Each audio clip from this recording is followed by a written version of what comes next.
Sports leader. I'm WRAL meteorologist Elizabeth Gardner. Feeling real comfortable out there this afternoon. We're seeing highs in the mid-80s, but a nice drop in humidity compared to yesterday under partly cloudy skies. A comfortable night tonight in the mid-60s and partly cloudy. Tomorrow we'll see a bit more cloud cover. Our southern counties south of the Triangle see some scattered showers, and our highs will be at 85. 3 o'clock check of your money. Dow Jones up 295 points to 50,964. This hour of The Drive is brought to you by Law Tigers. Injured in a motorcycle accident? Call Law Tigers before you call your insurance company. Case evaluations are always free, and you don't pay a dime until your case settles. Law Tigers, North Carolina's motorcycle lawyers.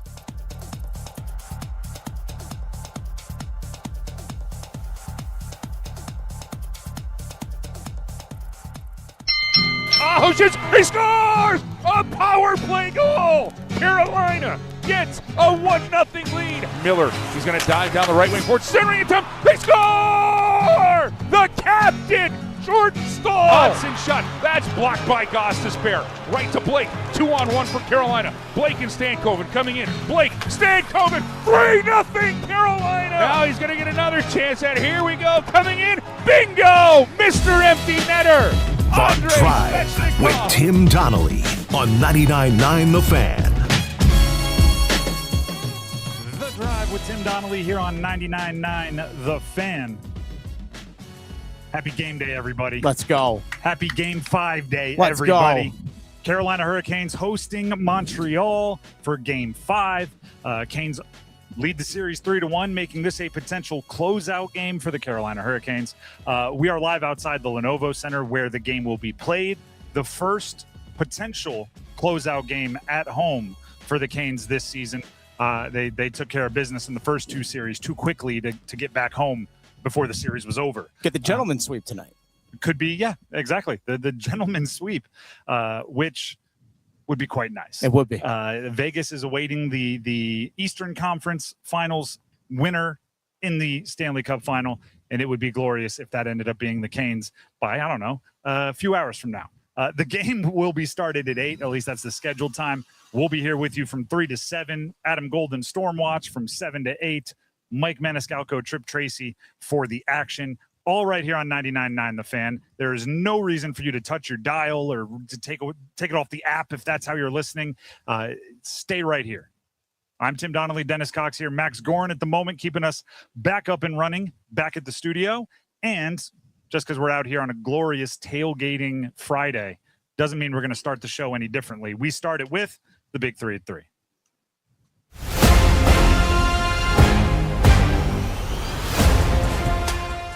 Number 1. Before we get to number 1, presented by Maynard Service Company. The Big 3 is always presented by Maynard Service Company. Heating, cooling, plumbing, electrical work, whatever you have going on in your house. If you need repairs, you need service, you need maintenance, MaynardServices.com. That's MAYNOR Services.com.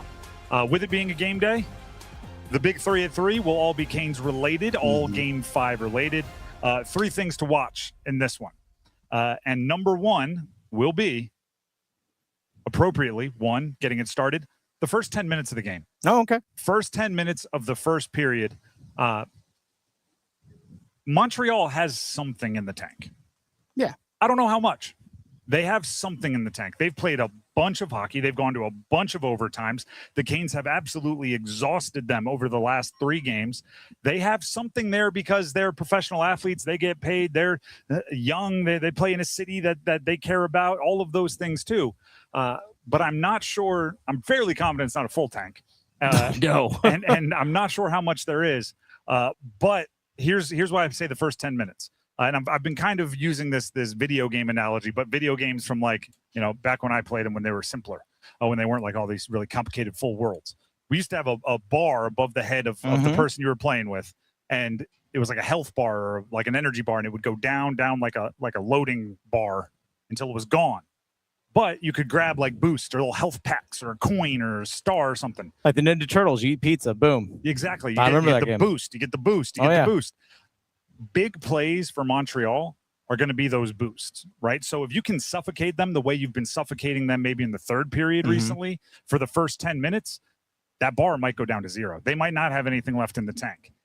However, if something crazy happens, big plays happen, they get a little momentum, that's going to build their energy and they're going to feed off of that. Don't let them power up. Don't let them power up is a great way to put it. And early, right? And if you set the tone there, I think we could have a similar back half of the second period, third period that we've seen recently, which is when the Canes are, out shooting 20-1 over stretches and things like that. So the Lenovo Center is going to be rocking, right? The fans, due to the sweep, really haven't gotten, I would say, enough playoff hockey in this building to appreciate what's going on or to have their impact felt. So if on the flip side, if Montreal's not getting big plays, if the Canes are getting big plays, the second I talk about, right? Which they actually had 3 O's in game, their most recent game 4, with those 3 back-to-back goals. If that happens or anything like it, back-to-back hits, back-to-back great plays of any kind, saves, whatever, the roof will be torn off that place, and then the Canes can build off it. That's number 1. Let's get to number 2. Number 2. Second thing to watch, how do the top guys impact it and which top guys have the biggest impact? And Dennis and I were talking about this off air. Game 1, yikes, right? That was we're chalking that up to the long break. Yeah. But game 2, that was the Ehlers, highly paid free agent. Boom, go play your role. Game 3, Svechnik overtime. Yep. Right, that one right there. Andrei Svechnikov, been waiting for that moment for a long time. Top guy there, willing, able, ready to take advantage of it. Game 3, when you're dominating for the length of the first period like they were, you needed somebody to break the seal, right? You needed somebody to pop. Sebastian Aho's right there on the power play. He scores the goal, and then we know how it went from there. Which top guy puts his fingerprints all over this one? Could be one of those 3. Could be. Could be Jarvis. Could be. I mean, there's options, which is nice about the Canes. But which top guy puts their imprint, their fingerprint, all over this game to the point where when we talk about it a week from now, we're talking about him as the difference? I know Adam Gold spoke with Rob Brindamore earlier today, and I was listening to that conversation earlier, and Rod talked about when asked about the top guys from Adam. Basically said that, we've been scoring by committee up to this point, which has been good, but those guys need to be part of the committee. But that's what they have been in the last couple of games, especially. Let's not forget as well that Seth Jarvis opened the scoring in this series, like not less than 30 seconds into the game, with scoring a goal himself. So those guys have factored in multiple games throughout this postseason, or at least this series, I should say. But like we talked about, it was game 2. It was Nikolai Ehlers putting the team on his back. I'll get to the time goal. I'll get you the game winner as well. It was Fetch making the play or scoring the goal in overtime. And then, like you mentioned, Aho as well. Who is going to be that guy? I mean, do we throw Stankoven and Blake in that group into the mix? Because we probably should. But that line has generated goals in the last 2 games as well. Taylor Hall in game 3 and Stankoven in game 4. So yeah, who's that top guy? That's what I'm curious. Like, how much of an imprint? Maybe it's the captain.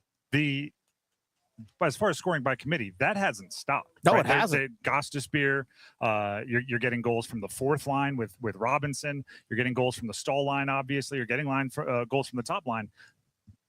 But I do get the feeling that at this point, like, the most important goals are falling on your top guys, right? Because you're talking overtime winners. You're talking the key goal that Aho scored. A lot of times, your top guys, big-time players make big-time plays in big-time games. It's I think it was Deion Sanders 25, 30 years ago that coined it. He did. And it's stuck around this long for a reason. That's number 2. Let's hit number 3. Number 3. I'm going special teams here. Montreal has been super dependent on their power play for production this postseason, right? Not even just this series or last series. Like, this postseason, they've been extremely dependent on their power play. The Canes' penalty kill has been really good this playoff run. Canes' power play needs to be better. So there's many different angles to look at this. But in a game where I can almost guarantee you that, especially if the Canes get a lead early or a multi-goal lead at any point, Montreal is going to do everything they can to muck it up, try to draw the Canes into certain situations. And usually when that stuff starts going on, guys start going to the box. So whether it's 4-on-4, whether it's 5-on-4, whether it's 5-on-3, whether it's 3-on-5, no matter what you find yourself in, how you execute in those situations could help decide the outcome of this game. And that falls on everybody, right? There's certain guys that, maybe aren't included on the penalty kill, but they're usually at least second unit on the power play. Obviously Freddie plays his role in everything, right? There's Stahl, Aho, guys that are asked to do everything. There's a certain point where Montreal is just going to try to, again, like I said, muck it up, but even more so, just make it unusual, make it emotional, try to do the things that will get the Canes off their game, because they watch film just like we do, right? They watch the games just like we do. They're pretty aware that 5-on-5, the Canes have been pretty darn suffocating in this series. So they're going to do everything they can to perhaps get out of 5-on-5 and make it into those more, less practiced or where the Canes might be a little off their game. So I was doing the math just to remind myself, make sure I had everything correct. In the first 2 series for Montreal, 7 games against Tampa, 7 games against Buffalo, they were 13-52. That's 25% of the power play. That's great. Good. That's fantastic. In this series, they're only 1 of 8. Montreal on the power play. And that one was off like a busted zone entry defending, and it was Lane Hudson scoring in game number 3. That's the only time they've actually scored on the power play. It wasn't like, hey, we got things set up or anything along those lines. It was just a busted coverage defensively by Carolina and a great play, give and go with Lane Hudson and Cole Caulfield. But that's all they've scored. Now, Carolina on the flip hand, only 1 of 14 on the power play. That's just over 7%. That's no bueno. That certainly has to flip around. Now, they got a good power play goal with Sebastian Aho to kick things off scoring in game 1, but we go back to that 5-on-3, and it was just super passive, nothing towards the net. A lot of guys just looking for the perfect pass as opposed to just moving your feet and let the puck do the work. That's the thing. Move your feet, let the puck do the work, and the shooting lanes will be there. The Canes, I believe, of all the postseason teams, obviously 16 of them, they are 13th in power play percentage. So special teams, right? Yep. And the game the 4th win is the hardest one in a 7-game series. You're going to need, like they call it an advantage for a reason. You're going to need to take advantage of your advantage if you earn yourself some power plays, which I think you will, because Montreal is going to be overly aggressive, as they should be, right? It's playoff hockey, and their backs against the wall. Expect the caged animal response from certain guys on Montreal. Go for broke. The Drive with Tim Donnelly, 99.9 The Fan, from live outside the Lenovo Center. We are nearly directly under the 12th opening for the hurricane warning flags that they post on the building outside the Lenovo Center that they fill for each win in the postseason. There are 11 flags up there. We are nearly directly under the 12th, broadcasting today's show. If you're out here tailgating, or you will be, stop by and say hi. We're looking forward to a really, really fun day heading into a really, really fun game. That is the Big 383 presented by Mainer Service Company. When we come back, this game could be the culmination of 8 years for the Carolina Hurricanes. How so? Stick around to find out. This is the sound of Claire cooking dinner at home. And that's the sound of a fraud alert from Wells Fargo, flagging a charge for a pricey restaurant in Paris. Considering Claire isn't in Paris right now, that seemed odd to the bank and to Claire. 2 taps later, Claire says nope to the charge, and Wells Fargo is on the case. However you make money work, Wells Fargo can work with that. Wells Fargo Bank, N.A., member FDIC.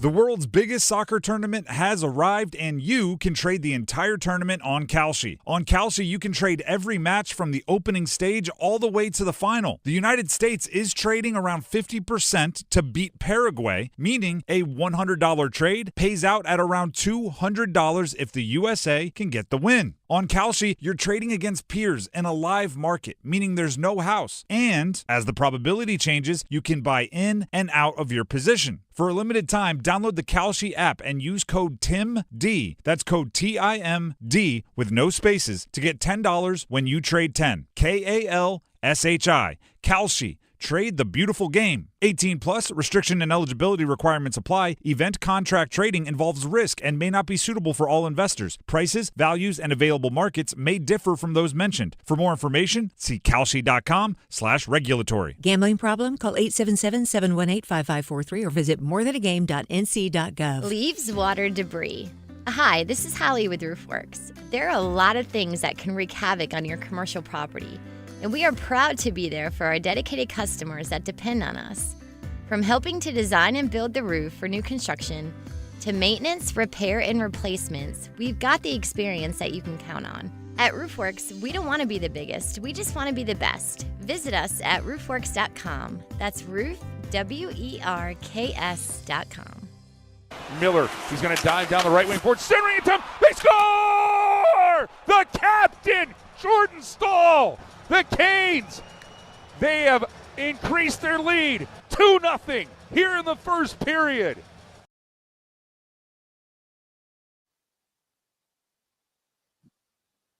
The Drive with Tim Donnelly, 99.9 The Fan. That was one of my favorite goals of the season. The Keandre Miller along the backside of the net flips it up to Jordan Staal, who acts as a oak tree to deflect it off of, and Jordan Staal gets the goal. That was the second of the 3 goals in less than 3 minutes last time the Canes were on the ice. That was on the road at Montreal, and it ended up being a 4-0 win to give the Canes a 3-1 lead in the series, and that puts the Canes in a position where they can close out the series tonight at home in the Lenovo Center, which is just to our right as we broadcast from the plaza outside the Lenny between the Lenovo Center and Carter Finley Stadium. I want to address something that I think is true but isn't telling the whole story. Okay. Yesterday, one of the stats that it was yesterday actually. One of the stats that I became kind of obsessed with was how much the Canes were out hitting Montreal in this series. And I wanted to make sure they kept doing it and kept being the more physical team. And it's part of the reason I love Will Carrier, but everybody was getting involved. The overhitting, the hit, make Montreal bruised and battered if they want to attempt to come back. And I talked about it quite a bit yesterday. And one of the main responses I heard from fans in person, as well as listeners on social media, was they learned from the Panthers, right? Oh, they learned from their last trip to the Eastern Conference Finals, or the previous trip to the Eastern Conference Finals. And that's not untrue, okay? That double negative there. That is true. You take a learning experience. But after 8 years of making the postseason, winning postseason series, making it sometimes as far as the Eastern Conference Finals, sometimes the second round, and losing in different ways to different teams, it's not just they learn from the Panthers. They're a smart franchise that takes something from each path, fixes it, and tries again the next year. And if they don't advance, they then fix the reason they didn't advance that year, and over and over and over. And over time, you just keep honing in your roster, honing in your outlook, honing in your scheme, honing in everything about your postseason until you put yourself in a situation like you are today, where you're one game away from the Stanley Cup final. So, yes, last year, Panthers, perhaps they learned how to be more physical, or the necessity of being more physical, or the necessity of being a bit younger to deal with physicality. So they went out and changed their roster and got younger in certain places and got bigger in certain places. But the year before, right, I went back and I looked at, they lost in the second round to the Rangers. Yeah. And guess what? Games 2 and games 3 were overtime losses to the Rangers. That's right. And you look at their overtime performances this year, 5-0. 5-0, all by the score 3-2. And I'm like, okay, so they probably said, we need to get better in overtime. We need to have maybe somebody like Nikolai Ehlers, maybe somebody like Jackson Blake that's more of a stone-cold scorer in those situations to go ahead and win in overtime. Year before, they're swept by the Panthers, scored 6 goals in 4 games. And plus, in that series, 5 total overtimes, right? So 6 goals, 4 games, plus 5, that's almost 5 and change games, right? Would they learn? Well, guess what? The next season, at the trade deadline, they went and got Jake Gensel. The year after that, they went and got Mikko Rantanen, and then obviously had to pivot. But do you think when you score that many goals in an Eastern Conference Finals, or that few goals in an Eastern Conference Finals, you go, you know what we need? Stone cold scorer. And they went out and took big swings on stone cold scores, and Ehlers, another one this year. It works. We could go on and on. Year before, they started 2-0 at home, lost 2 on the road to the Rangers. Well, guess what? They're undefeated on the road this year. Perhaps they honed in how they play on the road. Like there's of course, every loss, you're going to see it in how you move forward. You'd be foolish not to, right? You'd be foolish not to have a tremendous amount of momentum going into the postseason, fall short of your goals, and not look around and go, what did they best us at? Mm-hmm. Let's go improve that. So the Canes are not looking at the Panthers and saying like, oh, we're just emulating the team that beat us. They're looking at the last 8 years of getting a little better each year until, I think it's fair to say at this point, but we've been saying it for a long time, this is the best version of this core of the Canes, right? Yeah. The Rod Brind'Amour era, this is the best version. We would have said that prior to knowing that they would make it further than any team in the Rod Brind'Amour coaching era.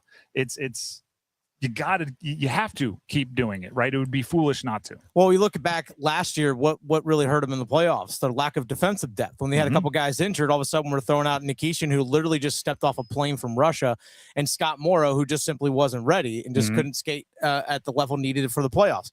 So guess what they did? Okay, they went and got younger on defense with Keandre Miller and obviously Alexander Nikishin being ready. But let's go get Mike Raleigh, a veteran, as our 7th defenseman who has playoff experience. Oh, Nikishin gets hurt in Game 4 against Ottawa. He's not able to play the first 2 games against Philly. Well, what happens? Mike Riley steps in, Game 1, gets a pair of assists. Like that, it's those kinds of little things. It's just the depth that they've added across the organization, going out and adding with Nikolai Ehlers as well, like adding the depth. This is the deepest team that they've ever had. We have some listeners here that stopped by to listen. Give us your first goal scorer prediction. Are you the Irish? You're the Irish guy? Sit down. Get over here. Sit down. All right. So just so everybody knows, I didn't just look at a random listener and yell, "Are you the Irish guy?" Yesterday on social media, was it one of these guys that reached out to me? All right, cool. So you were in the area when you were in the area when you were younger. Okay. Back in 2008, yeah. By the way, tell the listeners your name, by the way. Hi, I'm Alex from Dublin, Ireland, and looking forward to the game tonight. Nice. There we go. So you're in the area back in 2008. Yeah. Which would have been relatively fresh off of the last Stanley Cup that they won. Yeah. Caught Canes fever then, went back to Ireland, hung out in Dublin for a decade plus. Exactly. And now you're back in the area, just happened to be around this time. I know. I heard rumors that these guys were playing some good ice hockey, so I had to come back and see it for myself. I first of all, love that. Second of all, did you follow them while you were over there? Like, is it easy to follow the Canes in Ireland? Is there a hockey presence? Not as much so, but like I tried to keep up with kind of the score lines and kind of as best as I could, you know what I mean? All right. And well, puck drops at like 4 a.m. over there or whatever. It is. You know, that doesn't help. All right. I don't keep up on my time differences with Ireland. Let's first of all, 2008, you were here for some kind of an exchange program. Is that what was going on, or you were just visiting? 2008, my father came over here for work, so we had to move over the entire family. He was 5 years old? 5 years old, yeah. How long did you live here? Lived here for, I think we moved back in 2009, and then, coming to visit now in a J1 program this year. All right, so over there, what's your favorite sport? Big rugby man myself, but I think nothing beats hurling. No, hurling is absolutely brilliant. Brilliant to watch, brilliant to play, and brilliant crowds. Hurling. This is pardon me for my lack of cultural knowledge. That's the one with like it's almost like a field hockey stick, but it's like a half bat sort of thing. Yeah, wooden stick, played on grass, and no pads, just a helmet, and just all right. You didn't have to sneak in these guys are all wearing pads and mouthpieces and everything. They don't wear bottoms of the cage, so they take pucks off the mouth. All right, which Seth Jarvis did last game. First of all, welcome back to the area. Hopefully it's living up to all the hype and all your memories and nostalgia and everything. Happy to have you. Go Canes. Do you have a score prediction for us? Ooh, last game 4-0. I'm going to say they're going to put another good performance. I'm going to go 3-0. 3-0. 3-0? Nil. What a European way to say that. Nil. We appreciate you for stopping by. Enjoy the game. Dennis has some questions. I have more questions here for you, Alex. Again, this is Alex. He's from Dublin, Ireland. He's a huge Caniac. And the fact that you fell in love with this team when you're 5 years old, now that you're back here watching the game, I'm curious what, for you as someone who enjoys a sport that probably not many people in Ireland follow, how difficult it is to connect with other people in terms of the sport. Like, hey, you guys should watch this. Like, you guys like this ice hockey thing. How hard is it to connect with other people back home in terms of like sharing that culture of ice hockey, or at least sharing your fandom? To be fair now, most colleges will have a society that will be hugely involved in the ice hockey. So Really? Okay. I've recently moved up now to Belfast for college, and they have a huge ice hockey society, and Belfast have a team, Belfast Giants ice hockey team. I was looking forward to going to a game, and I ended up missing it, so I was disappointed. But it's actually like you'd be surprised on kind of the interactions that we have back at home. Okay, because I mean, you missed that game for this game. I think that's totally understandable. Because I know a lot of people here in the United States might follow Premier League soccer. So it's obviously, but it's because it's across the Atlantic. It's hard for us to fully immerse ourselves in it. That's why I'm curious how it is for you in terms of like a hockey culture. Obviously, there's soccer here at different levels all across the United States, but yeah, again, you don't hear much about Irish hockey. No, yeah. Like you said before, with the timing issues can sometimes be difficult, but if you have a good crowd of mates, you organise, someone will have the channel, you organise out this day there's Canes game, we're going to organise, stay up late, just get a good crowd around you and enjoy the game, whether it's whatever time at night or 4 o'clock in the morning, you still just want to enjoy it. So you organise a good crowd and it can be absolutely brilliant at times. That's so awesome. I just did some Googling. There's a couple guys from Denmark on the team. That's about a 2 hour and 10 minute flight from Ireland. So from Dublin Airport, you can be there in 2 hours and 10 minutes. So maybe you're a big Nikolai Ehlers guy and a big Freddie Anderson guy. Okay, yeah, we'll say that. So cool. Who is your favorite Kane right now? Your first goal scorer was Stankoven, right? Yeah, I think that's a good pull. Yeah, I think I'm going to back him. I'm going to say Logan Stankoven. I know he scored. Was it the third goal in the last game 2 nights ago? So yeah, I'm going to back him. I think he's a great player. He was also probably, a little young to remember all the details last time they won a cup. You had 2 and 3 years old, kind of makes sense. So you and Stanky are of the same generation. Yeah. We appreciate you for jumping on with us. Listen, thanks very much for having me, guys. Of course. Absolutely, Alex. Appreciate it. Go Canes. Go Canes. There you go. And he's going to the game. He will have his socks blown off. That Is you will. what his crew is saying here. I agree. We're going to take a break. When we come back, Dean's List and more about the game. Don't go anywhere. Life's great stories are built on yes and. Yes to the big game and the private suite. Yes to the beach and sailing offshore. Yes to traveling the country and exploring new ones. With the new Millionaire for Life from the North Carolina Education Lottery, you can say yes to $1 million now and every year for a lifetime. Millionaire for Life. Winning is just the beginning. Drawing 7 days a week. Must be 18 to play. Approximate overall odds of winning are 1 in 8.47. Problem gambling helpline 877-718-5543. Give me a mountain with lots to do. Give me something simple and true. All I need is sunshine and that cool, refreshing Mountain Dew. So give me my good friends. Give me a kiss. Grab some ice-cold Mountain Dew today. Mountain Dew. Stop by Handy Hugo's for great deals on your favorite Mountain Dew products. Head to Handy Hugo's today. Coverage varies by plan. View contracts and exclusions at endurancewarranty.com. Auto repair bills are through the roof. $3,000 to replace the transmission. $4,000 for a blown engine. And if your manufacturer's warranty is expired, you'll have to cover it all out of pocket. You need an Endurance Auto Protection Plan. No matter what the mileage, if your car is under 20 years old, Endurance can get you covered on the engine, electrical system, transmission, AC, drivetrain, and more. Endurance has plans for any budget. Repairs can be done at the certified mechanic of your choice, and they're paid directly with no middleman. Plans cover 24/7 roadside assistance, towing, battery jumps, fuel deliveries, tire changes, lockout services, and a 30-day money-back guarantee. Act now and get our elite benefits, including complete tire care and key fob replacement. A $2,000 value at no extra cost. With Endurance, you could never pay for covered auto repairs again, so call now for your free quote. Call 800-319-5725. 800-319-5725. 800-319-5725. Hi, I'm Chuck McDowell, the timeshare cancellation guy and founder of Wesley Financial Group, and I want to set the record straight. I am not an attorney. I've never wanted to be an attorney, and the truth is I really don't even like attorneys. If I sound like an attorney, I'll apologize. But what I've learned in my 15 years in the timeshare cancellation business is you don't need to be an attorney to get folks out of their timeshare. After 15 years and over 50,000 cancellations, I can tell you with confidence, we know how to get you out of your timeshare. Call us today and we'll send you our timeshare exit guide absolutely free with all your options for cancellation.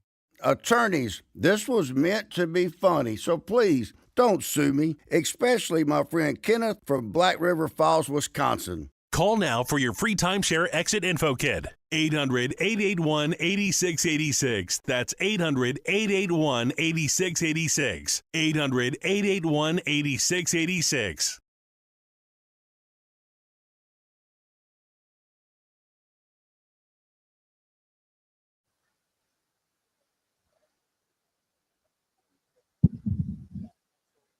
The Drive with Tim Donnelly, 99.9 The Fan.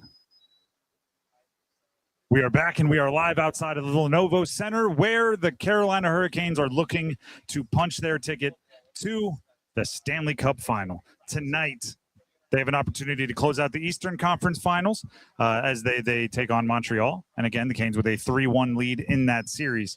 I mean, we're just covering our bases, even though hopefully we don't need to. If there is a game 6, it will be on Sunday, and the time has been named as 7:30. As recently as yesterday, it was still to be determined, but it is 7:30 would be the time, and that would be in Montreal, so an away game. However, that's only if needed, right? If the Canes go ahead and take care of business today, that is donezo. And then Game 6 will be unnecessary, and all eyes will be on next Tuesday, which is when the Stanley Cup Final would start. Vegas would be awaiting the winner. If it does go to Sunday, if there is a Game 6 or more in the Eastern Conference Finals, the Stanley Cup Final won't start until next Thursday. That is June 4th, the Tuesday being June 2nd. That's just scheduling, though. That's not fun, right? You put that in a calendar and you move on. So we're going to do the same here and move on to a brief hiatus from the hockey talk and get to a little Dean's List action. Let's light it up.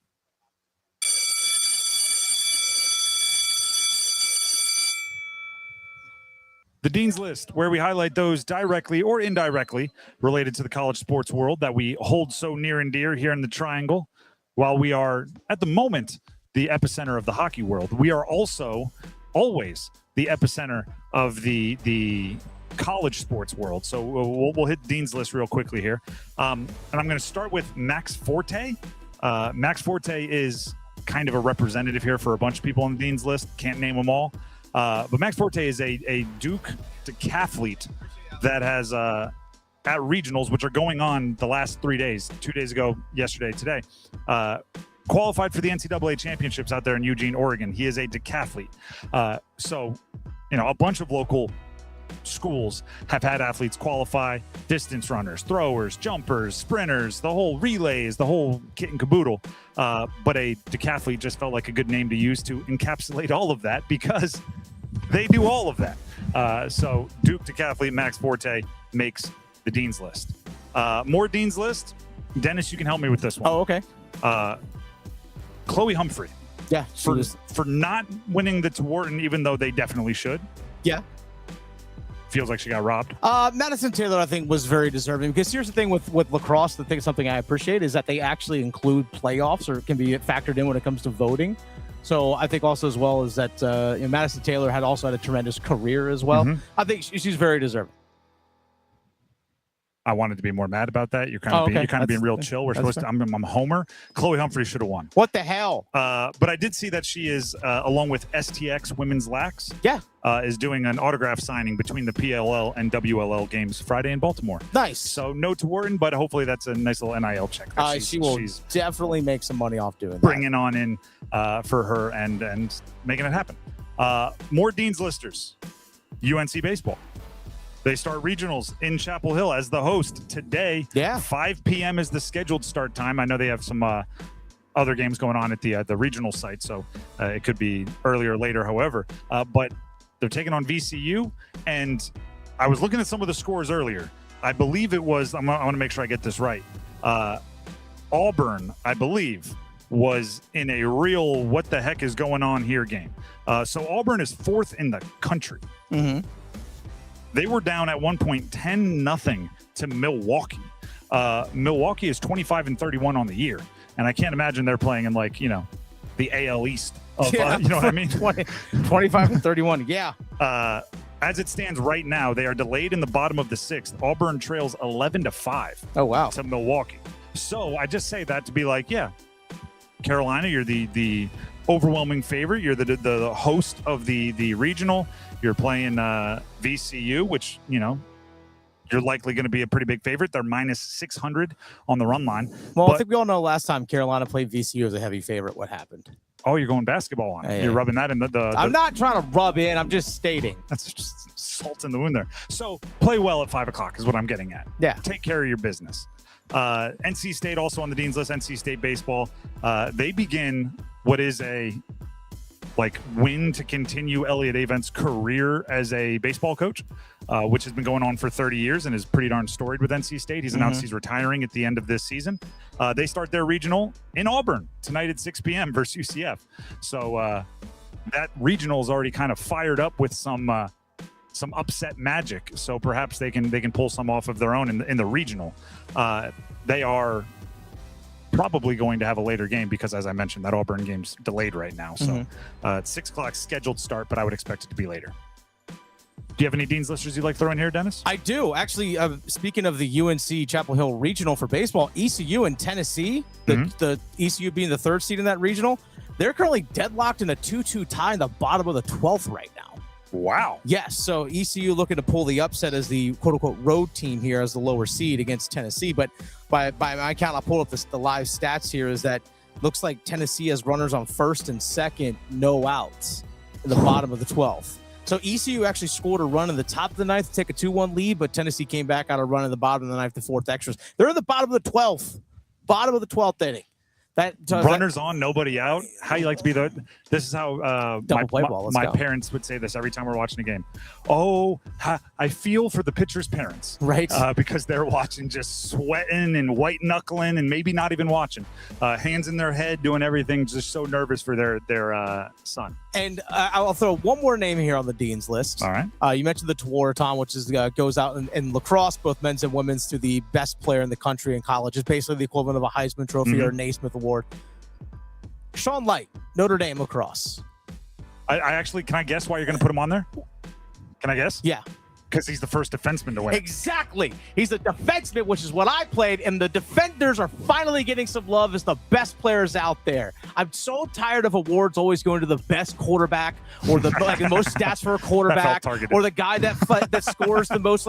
Hey, the best defenseman in the NHL is the guy that gets the most points. That's not the point. It's the whole point. It's who is the best player, and they finally recognize a defender. Which, by the way, on the women's side, they actually had a defender was a finalist for the Tewaaraton as well. I respect that defenders and their impact on the game and how much they impact a game is being recognized. The fact that Sean Light represent all of us defenders out there. I hate when MVP awards is just it just automatically devolves to MVP or it goes to quarterback or even for hockey, it's just all of a sudden just the guy with the most points. No, it's okay. But I will say they have done, goaltenders have won the Hart Trophy and stuff before. But come on, let's really recognize the defenders and the impact they have on I don't want to disrespect anybody, and I don't know lacrosse at all at any kind of a expert or above average level. If you're the finalist alongside Chloe Humphrey and Madison Taylor, you're happy to be invited. You're happy to be invited. Exactly. You're there to get dressed up. That's what your event is like. I hate that I'm forgetting her name. She played at Army, and she was a tremendous defender. Let's go ahead and wrap up the Dean's List. Let's dismiss it, but I do want to build off of what you're saying for a Canes question. Okay. So we're at the point in the postseason where people are starting to really heavily, you're seeing podcasts, big national shows, debate the Conn Smythe, right? Who's going to get it? Who's the favorite? Who's playing well enough? Why isn't Keandre Miller in the mix? That's a great question. I've watched all the Canes games. A lot of us have. He's been the best player on the ice for long stretches. Yep. He's made huge plays. On both ends of the ice. Both ends of the ice. Special teams. He's contributed to goal scoring, even if he hasn't scored the goals himself. He has a boatload of assists. He's made the play before the play. He's made the play to set up the play. He's made the play. And yet you look at all the Conn Smythe list, and it's rightfully so for these guys, but it's, Taylor Hall, Logan Stankoven, Freddie from the Canes, right? Obviously others from Vegas and other teams, but it's one of those deals where I'm like, he doesn't have to be the favorite, but he should be in the mix, right? He should be listed, maybe like the other finalists outside of Madison Taylor and Chloe Humphrey, right? Yeah. He should be pleased to be included because he's playing that good. Which, by the way, today, I believe at media, he was informed of what Wayne Gretzky said after their last game on the post-game show, where he said, Wayne Gretzky's on the TNT post-game show said Keandre Miller's playing defenseman as well as anybody has in a Stanley Cup playoff. And his response, meaning Keandre Miller's, to hearing that, that's cool. That's cool. Yeah, I would say it is cool to have Wayne Gretzky say that about you. What am I supposed to say? What am I supposed to say to that? Like, thank you? Yeah. That's cool. He said he hadn't heard it, though, so they've been in their bubble pretty good. Because if you hadn't heard that when it said about you, you're definitely, not hearing the outside noise at all. Because everybody I know would be telling me if Wayne Gretzky said that about me, and I'm sure the same is true for him. Running that on repeat. Yeah, like literally. The Drive with Tim Donnelly, 99.9 The Fan. Before we move on, Dennis Cox has something he'd like to say. Hey, folks, Dennis Cox here real quick for my friends over at Law Tigers. Something that, even on a beautiful day like this, doesn't mean that there aren't dangers out there on the road as a motorcycle rider. And the conditions of the road are actually something that you need to monitor. An area where I live, there's been a lot of road construction nearby, and I've even seen different times where, at one part of the day, a certain lane is closed, and then coming back later in the afternoon, the other lane's closed, the other lane's open, or all of a sudden 2 lanes are closed. And all of a sudden you're making these decisions at the last second because that sign that says, hey, by the way, this lane's closed, just kind of pops up out of nowhere. You have to always have an escape out there on the road. And when there's road work going on, that means there's potholes, there might be some nails and stuff like that out there on the road. So be safe as a motorcycle rider. If you can, avoid those areas. Plan ahead for your rides. Always have an alternate route as well. And if you're injured in a motorcycle accident, it's not your fault. Make sure you contact Law Tigers at 1-800-LAW-TIGERS even before you call the insurance company. Law Tigers are there to fight for you and there to represent you. Insurance companies want to give you the least amount possible. Law Tigers, your case evaluation is always free, and you don't pay a dime until your case settles. So give them a call, 1-800-LAW-TIGERS, or visit lawtigers.com. Law Tigers is a network of independent law firms who are members of the American Association of Motorcycle Injury Lawyers. Law Tigers is not a law firm. Coming up next here outside the Lenovo Center, we'll be joined by Meghan Lamontagne, one of the in-arena hosts for the Carolina Hurricanes at the Lenovo Center and the host of the Iced Tea podcast, which is just another way to look at the entertainment that is the Carolina Hurricanes. Meghan Lamontagne joins us outside the Lenovo Center next. A family office is a team built to handle the 3 biggest financial responsibilities a family faces: wealth management, tax strategy, and estate planning. Most firms only manage your investments and refer the rest out, hoping everyone stays aligned. At Trajan, we built something different. Your wealth, tax planning, and estate planning are handled together inside one firm under one roof. There's no guessing whether your CPA, advisor, and estate attorney are truly in sync, because our team works together every day on your behalf. When your financial life becomes more complex, your advice should become more coordinated, not more fragmented. One plan, one trusted team. Call Trajan today, 855-TRAJAN-1. That's 855-TRAJAN-1. Trajan Wealth, an SEC-registered investment advisor. Additional services through Trajan Estate and Trajan Tax. Additional disclosures and accreditation at TrajanWealth.com. It's bow time. We know there's a lot of breakfast sandwiches out there, but only Bojangles has the legendary Cajun Filet Biscuit. Shake things up with a boldly seasoned chicken breast on a fluffy, made-from-scratch biscuit with bow rounds and your choice of drink.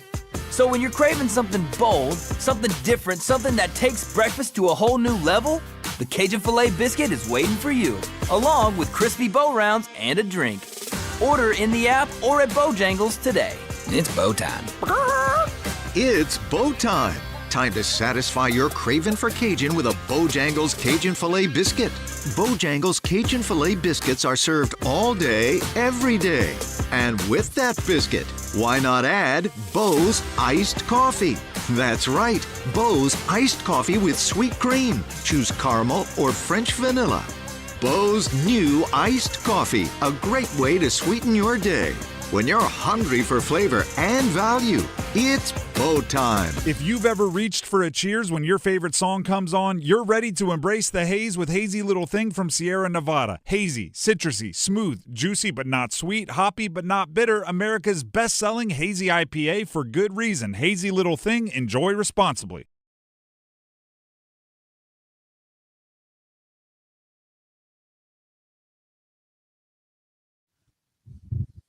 The Drive with Tim Donnelly, 99.9 The Fan. We are live outside the Lenovo Center, which is one of the places of business of our next guest.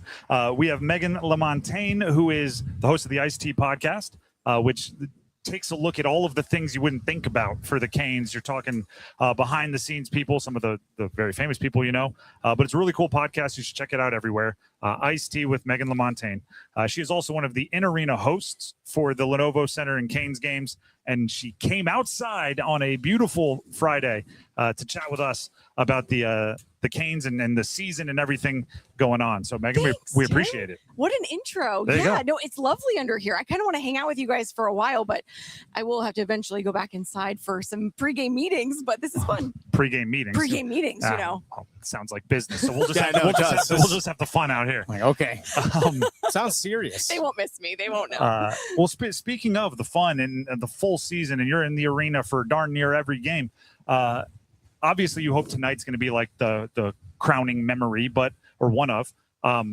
What's your favorite memory? Like what from this season stands out to you, a night or a conversation that you've had involving the Canes? Oh my gosh. I mean, this season in particular has been amazing. So this is my 5th season being the in-arena host for the Carolina Hurricanes. And I think just each year it gets so exciting just getting to know the fans on a deeper level, because it's like, it really is. I know it sounds cliche, but it really is family. You see the same, season ticket members that are up. I stand up in 229, and everyone there I've seen season after season. So I get to see their kids grow up and see, where they're at in school and their little junior hockey careers and everything like that. So really, I think to just encompass this season as a whole, it's been amazing with the fans and just all of us getting to experience it going this far. And 5 years, you see kids in your section grow up. You've seen like Andrei Svechnikov grow That's up, true. right? Like Yeah, I've seen the players he was 21, now he's 26.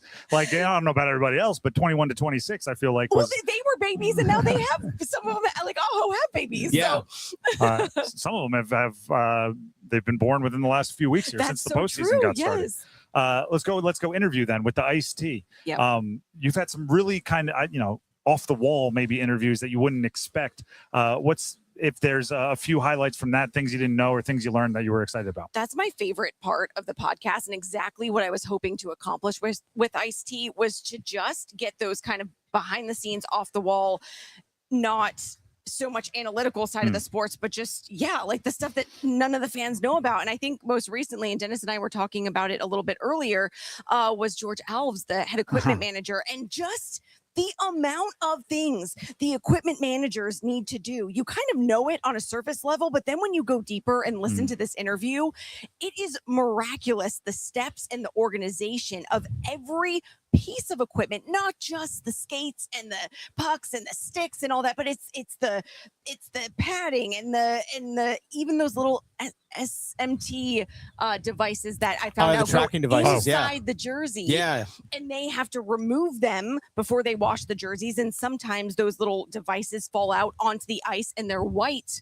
of all colors. Yeah, smart. And so they have to find them on the ice, and it was truly an amazing interview. He's also a guy that Canes fans know for perhaps his ability to jump in when they need him to that is right. play a little goal. When was that? 2013, I believe. He jumped in. Yeah, 2013. For about 13 seconds or so. That's right. And That's when right. goalies need the day off, he'll jump in for like morning skates and That's things true. and be a part of the crew. We're talking with Meghan Lamontagne, host of the Ice-T podcast, which we were just talking about, also in arena host for the Carolina Hurricanes. Meghan, I need some fashion advice. Okay. It's not really for me, by the way. I'm like, okay. Well, first of all, I think I'm looking fantastic. You no, that's are. not I true. was just going to say. But this is a debate we've been having with fans and social media throughout the postseason. Is it acceptable for a postseason game, you're showing up to support the Carolina Hurricanes, to wear Whalers gear? Okay, I've seen this. I've seen a video that you guys have done on this. Okay, I am very passionate about The Whalers, the franchise. I myself own a lot of Whalers gear. However, when you watch the game on TV, especially or when you're standing in the arena looking, you just want to see a sea of red and black. You know what I mean? It's those pops of green and blue that are, we understand you're supporting the Carolina Hurricanes too, but it's that movement of everyone with the Raleigh towels and the black and the red. It sends shivers. So let's go black and red. Official word from the in-arena host, Meghan Lamontagne. I wish we could end it there, but they're going to continue arguing about it. Some people are very passionate on both sides of that argument. That's fair. Well, speaking of the kind of postseason to regular season difference here, for an in-arena host, how would you describe the difference? Because, when they go on these runs, you try to say, you got to, if you can, and I know it's expensive, if you can get in the building for a postseason game, and they go, well, I've been to 100 games. And it's like, I understand if they weren't postseason games, it's tough. So how would you articulate the difference between a regular season and postseason game in the Lenovo Center? Okay, just for example, today I feel like I drink a lot of caffeine anyways, but I drank my normal amount today. But today I feel like I've had probably about 3 ventis, which is the largest you can get at Starbucks. And I feel like it is that energy every time you walk into Lenovo Center in a postseason game, because it's contagious. Everyone is on that same level of the highest of highs. And I always have a moment where I take a beat and I'm looking at all the towels going. And I say to myself, I'm like, this is why I do this. Every year, it just grounds me. And it's just such a beautiful thing to see. And I can only anticipate tonight, it's only going to get to another level. Oh my gosh, we haven't seen it in a while, because the fact that this team is on the cusp of getting to a cup final for the first time in 20 years, and fans can sense it. This is something they've been craving for 2 decades now. I can only imagine it's just going to ramp up even more tonight. The energy in the building is just going to be insane. You probably noticed that in the 5 years, even the playoff runs in the 5 years, how much it's gotten bigger. Yeah. There's a reason why our house is one of the hardest to play in. Yeah. And I know they're going to bring the loud and the energy tonight. We're going to make it hard for Montreal. Bring earplugs if you need to. If you need to. If you're for real, I'm being sounds. dead serious. You got the big kids earphones, Yes, earmuffs. kids, wear them. Let's, you ready to play a game? Oh, okay, yeah. Okay, cool. She perked up again. Just yeah. asked about fashion and games. Let's go. Let's go. It's not a fashion game, but it is a game. Could be. So we play blind ranking often. Okay. Blind ranking, I'm going to give you 5 things. You're not going to know what's coming. Okay. And you have to rank them 1 through 5. So if you put it at 3, you can't move it. Okay. And then the rest, the next ones will go. And the category that I've set up for you are elements of a Canes home playoff game. Okay. Okay. So it could be anything within that. Okay. As abstract or as nitty gritty as I want to get. I have 5 things written down. Okay. The first thing I'm giving you, you have to pick 1 through 5. Okay. The starting lineup intros. Oh. And that includes the graphics on the ice. That includes the lights. That includes everything that goes into it. Okay. Oh gosh, this is hard. Okay. I'm gonna, that's pretty up there, but I'm going to go 2. Okay. All right. That is up there. 2 is high. Yeah. We'll lock it in. Starting lineup intros, number 2. Next, the song Raise Up by P.D. Pablo. Oh, is there anything better? Oh man, I know it. Oh, it could be anything. You don't know what you're getting next. I know, that's the hard thing. I want to put it 1, but I'm going to go 3 because I don't know. I'm going to go 3. You're going to go 3. Yeah. All right. So there's nothing better 3. Hey, there's a lot of good stuff. Could come. I don't know. So number 2, you have starting lineup intros. Number 3, you have the song Raise Up by P.D. Pablo. The next one coming your way, tailgating. Oh, tailgating is so great, but honestly, I'm probably going to put that at 5. Only, again, I don't know really what the this is your list. This is your list. My list, but I don't get to experience the tailgating. Oh, that's fair. So that's why I'm going to put it at 5 because I'm jealous. All right, I said this was not a fashion game, but maybe it is. Playoff specific gear in the team store. Oh. The team store is great. There's a reason why I have to stop myself from going down there because I just spend my entire paycheck on it. I'm going to go 4. Okay. So you've left number 1. So whatever I give you here is the best part of Canes home playoff games. Okay. And the last part I have for you, the last option, going number 1, is Rod Brindamore scowling at the refs. Yes. That is a 1. Yes. That is a 1. I love it. Yes. So your list for everybody that's following along. Number 1, Rod Brindamore scowling at the refs. Number 2, starting lineup intros. Number 3, raise up by Petey Pablo. Number 4, playoff gear at the team store. And number 5, tailgating. Yes. You like the list? Because I'm jealous. I do like the All right, list. good. It's a good list. I'm glad. I'm glad you nailed it. That's a heater of a was list, fun. by the way. I know. That's all a of it is heater so of great. a list. I wasn't going to put any of the bad stuff. No. That was well played. Not that there is bad stuff. Megan, we appreciate you for jumping out here with you, us. Tim. Thank you, Dennis. Enjoy the game in there. Thank We'll be you. in there and get the people going. Yes, All right? absolutely. Thanks, guys. Once again, that's Meghan Lamontagne joining us here outside the Lenovo Center. We'll be back with football at 4 right after this here on 99.9. It's not Monday, Wednesday, Thursday, Friday, Saturday, Sunday. It's Tuesday. The very first Tuesday. New scratch-off tickets are available on the first Tuesday of every month. Announcer said first Tuesday. Brand new scratch-offs, brand new fun. Now from the North Carolina Education Lottery. Every first Tuesday. Must be 18 to play. Problem Gambling Helpline 877-718-5543. Do Crohn's disease or ulcerative colitis symptoms keep coming back? Tremfya, guselkumab, may help, with rapid remission achieved at 12 weeks and lasting clinical remission at 1 year. Some even saw visible improvement of their intestinal lining at 12 weeks and 1 year. Tremfya is a prescription medicine used to treat adults with moderately to severely active Crohn's disease and adults with moderately to severely active ulcerative colitis. Serious allergic reactions and increased risk of infections and liver problems may occur. Before treatment, your doctor should check you for infections and tuberculosis.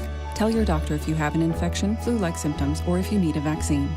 Healing is possible with Tremfya. Approximately 3 out of 10 patients were in endoscopic remission at 1 year, based on areas visualized on colonoscopy, which may not represent the deeper bowel layer or entire GI tract. Individual results may vary. Ask your doctor about Tremfya today. Call 1-800-526-7736 to learn more or visit tremfyaradio.com.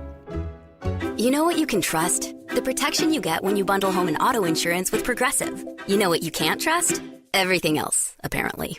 Like when you saw that article that said that thing you eat every day is a superfood and great for your gut health, but then 30 seconds later, a different article warns you to avoid it and it's taking years off your life. Well, which is it? Kind of a big difference there. Anyway, bundle home and auto insurance with Progressive for reliable coverage in a reliably unreliable world.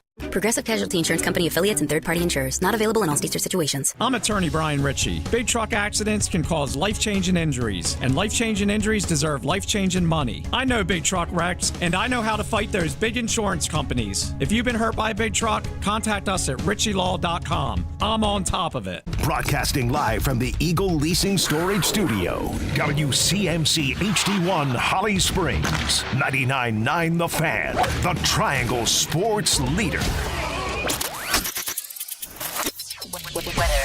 I'm WRAL meteorologist Elizabeth Gardner. Nice afternoon out there. Yes, it's warm with mid-80s, but a drop in the humidity makes it feel so much more comfortable. It will remain partly cloudy through the afternoon and partly cloudy tonight with lows in the mid-60s. Tomorrow, a bit more cloud cover. We have showers in our southern counties, so south of the Triangle, high in the mid-80s. 4 o'clock check of your money. Dow Jones up 327 points today to 50,996.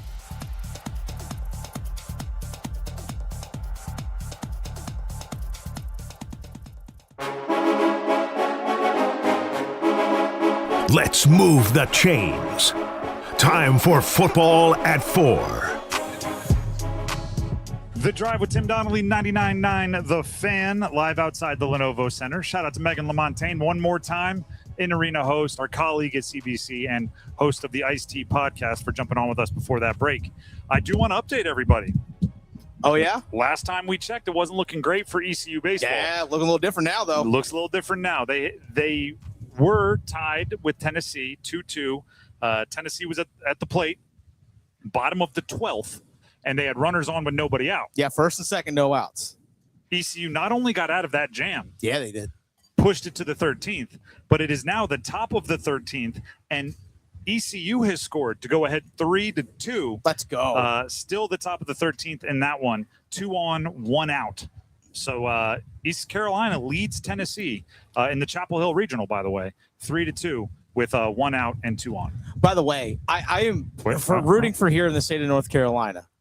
Something I am rooting for is I hope that ECU wins, that they pull out this win in extras, and that North Carolina wins later on today, that we get ECU, North Carolina playing tomorrow at Boschmer. That atmosphere is going to be lit on a beautiful Saturday. I want that to happen. And just in the upset news that we talked about earlier, Milwaukee has opened up their lead against Auburn. That one back in play. Oh, nice. Bottom of the 7th now. Milwaukee, who is 6 games below 500. 12. Auburn, who's the 4th team in the country, 5. So there's a 7-run lead for Milwaukee there, bottom of the 7th. Is Auburn a school that we all can just universally just root against? Like, I don't hate them, but you know what? If they lose, that kind of makes me happy. Yeah, they're to me like an extremely generic SEC team. Yeah, exactly. My feelings towards the SEC are the exact feelings I have towards Auburn. That makes sense. There are other SEC teams I dislike more. That's there fair. are other SEC teams I'm like, well, they're not as bad for SEC. They are just right there, SEC. Just right down the middle. Not LSU. God. But they're still SEC. It's like a bunch of losers. The Drive with Tim Donnelly, 99.9 The Fan. It is 4 o'clock. It is time for football at 4. As always, when we are here outside the Lenovo Center getting ready for a Canes playoff game, I'm going to use some parallels between the Canes and the Panthers to talk Panthers here football at 4. And I'm also going to use some comments made on ESPN by Dan Orlovsky. So Dan Orlovsky, ESPN, you heard him play-by-play, former NFL quarterback, the whole deal. Talked with Pat McAfee on the McAfee show and explained that, if you get an offensive head coach, part of the expectation is you think they're going to call plays. And he even said he thought that Dave Canales was a good play caller. So he doesn't like that Dave Canales is passing off the play calling duties to Brad Idzik. That's debatable, but okay. All of that is debatable. Yeah. I would argue there's 2 kind of counterpoints to that. Okay. One of them is, I think, just kind of common sense. And the other is directly related to the Canes. The common sense one is, if you're 27th in yards per game, you're 27th in points per game, you're 26th in yards per play, which is what the Canes were last year, and you don't change in a fundamental way your offensive roster, something's got to change, right? The definition of whatever, the insanity, right? Doing the same thing over and over and expecting different results. Like, you can't just run it back when your offense was not very good. So changing the play caller is the big change that they're trying to see if they can jumpstart the offense. Adding Darrell Bevel into the mix as well. Yep. Different set of eyes. And he could be even a fallback if Idzik doesn't work out. You got another guy with a lot of play calling experience on the staff. The other one is this. Once you're the head coach, regardless of what decisions you make, regardless of if you delegate certain responsibilities, regardless if you are hands-on micromanaging everything, it all is within your image, right? The entire team, the entire coaching staff, the entire building happens within your philosophies. It's just how it goes. And I think maybe the best example that I can use that Panther fans, for the most part, would understand is Rod Brindamore permeates through every aspect of the Canes. Yeah. Like, it's unbelievable how quickly a young player that joins the Canes starts sounding like him in post-game interviews. And it's not even just like the players that are with him all the time. Everybody, you watch the behind the scenes with the strength and conditioning coach, and it's the same kind of deal. You talk with Eric Tulsky. You don't have to be the same type of person, right? Tulsky and Brindamore, 2 very, very different personalities and backgrounds, but you definitely get a hint of Rod Brindamore when you're talking with Eric Tulsky, and it goes on and on and on. I'll use this as an example. What was it? Game 2 versus Philly.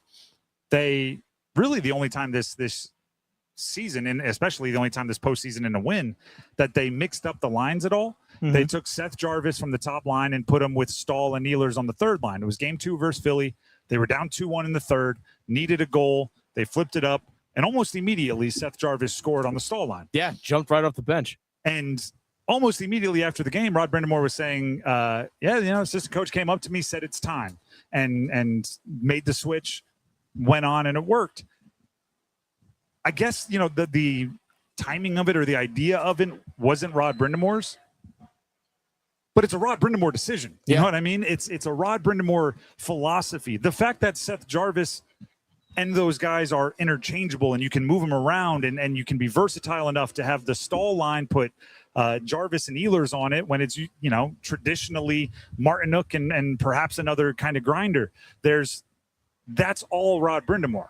So looking at the Panthers, if Brad Itzik's calling the plays, as long as it's still within the Dave Canales identity, as long as it's still within the Dave Canales philosophy, I'm okay with my offensive head coach giving up play calling.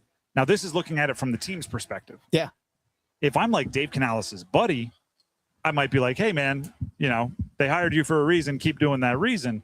But Canales is obviously making the decision that he thinks is best for the team. And as long as everything is in that pattern, I think Canales has shown the willingness to try a lot of different things, and this is one of them. You mentioned about Rod, like his word and his philosophy and just his mindset just permeates throughout the entire room. I wondered how that, again, you're translating that with Carolina Hurricanes, with the Carolina Panthers. Yep. I wonder how that, again, Dave Canales at practice, now he gets to go spend time with the safeties and the corners a little bit more. Hey, I'm going to be out here with the outside linebackers and these kinds of things. How much does his impact, or how much does his presence impact everyone else on the roster because of his presence and his ability to pop around? How does it impact his relationship with his assistant coaches? Hey, explain to me what it is you're teaching here a little bit. Or like, hey, what about this? Like, it just, again, there's more communication as opposed to he's just with Bryce in the offense. Again, I think that's a vital thing for a head coach. And I'll build off that point with this. It has at times in Dave Canales' tenure with the Panthers felt like there's Dave Canales' offense and there's Ejiro Evero's defense. And kind of they could draw a line between it. You're responsible for that. I'm responsible for this. Obviously, it all falls under the head coach, but that divide has been there. Maybe this is the thing where it all comes together. Yeah. I can speak from experience in a different way. When I played in college, I was playing college football at University of Delaware. Our offensive coordinator was also our quarterbacks coach. Okay. Our wide receivers didn't see much of the offensive coordinator. That makes sense. You know what I mean? He was in our pocket. He was in our decision-making process, all practice. He was in meetings with us. When the whole offense got together, they heard from him. But the wide receivers coach was really running the wide receivers. And that's not good or bad. I'm not saying it's right or wrong, but I'm saying Dave Canales, Rod Brindamore, different, but both come with a built-in culture. Right. They both come in with the influences very obviously from the places they had been before, meaning Rod Brindamore, the locker rooms he was in as a player. For Dave Canales, the locker rooms he was in as a coach in Seattle. They bring certain things with them. So the ways that they can impact that, whether he's play calling or not, like if you brought him in for his offensive philosophies, they'll still be there. He just might not be the one calling exact third downs. He might not be the one, calling personnels. But there's a definite, it's not like he can't now talk to Brad Idzik. Yeah. Right. He can jump on the things. Hey, I want a shot here. That's Dave Canales. He might not draw up the particular play, but hey, we need play action. They're getting way too comfortable coming down in the box. Yeah. Whatever it is, Canales can still have his fingerprints on everything in that building, just like if you walk in to the Lenovo Center or to the Invisalign Arena where the Canes practice, everything in that building has Rod Brindamore's impact on it, even if he's not making the individual decisions. So he trusts Tim Gleason, what Rod Brindamore does with the defense. He trusts Paul Schonfelder, his goalie coach, about, hey, who do we start today? Like he has trust over those guys, but doesn't mean that he doesn't have an impact. Now he enables. But again, there's that impact on it. Like, hey, he might go down to Tim Gleason and be like, hey, switch up the pairs. Yep. Like just to kind of freshen things up a little bit. I also wonder as well is that when it comes to the Panthers in that regard, when Evero's out there, like, hey, dial up a blitz. Because one thing that I remember what Dan Morgan told Chris Lee and I on Panthers Playbook is that he doesn't have to worry about, Dave Canales doesn't have to worry about looking at the call sheet while the defense is out there in the field. Think about, okay, what am I going to run next? Okay, this isn't working. What am I going to do next? He could be engaged with the defense as they're out there on the field, or when the offense is out there in the field, he can be engaging with the defense on the bench. Like it's just, there's just so much more that, and I think honestly, players will appreciate that more. And head coach involvement. And again, it goes back to their histories, right? Rod Brindamore, the player, like he can speak wildly intelligently with a ton of experience about extremely offensive hockey, extremely defensive hockey. The guy was two-way everything, right?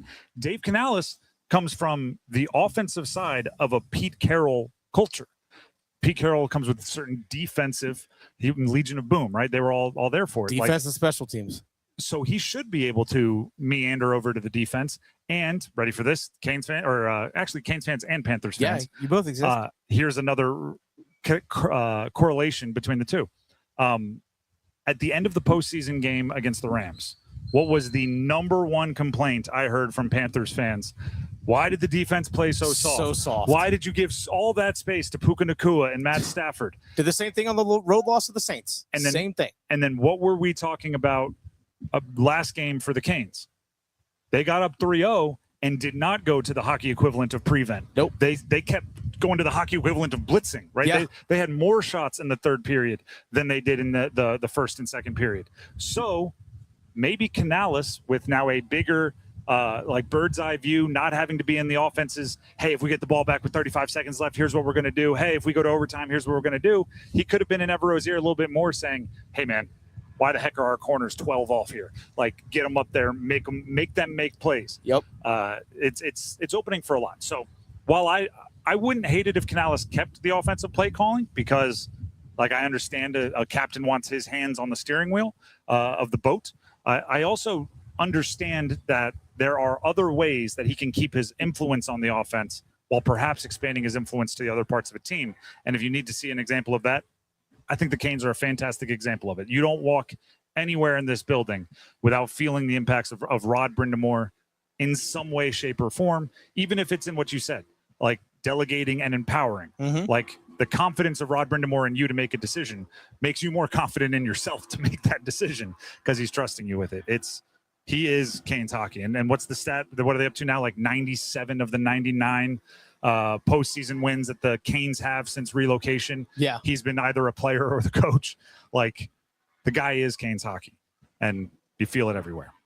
The Drive with Tim Donnelly, 99.9 The Fan. Real quick baseball update. Oh, let's hear it. So ECU took a 3-2 lead in the top of the 13th. Mm-hmm.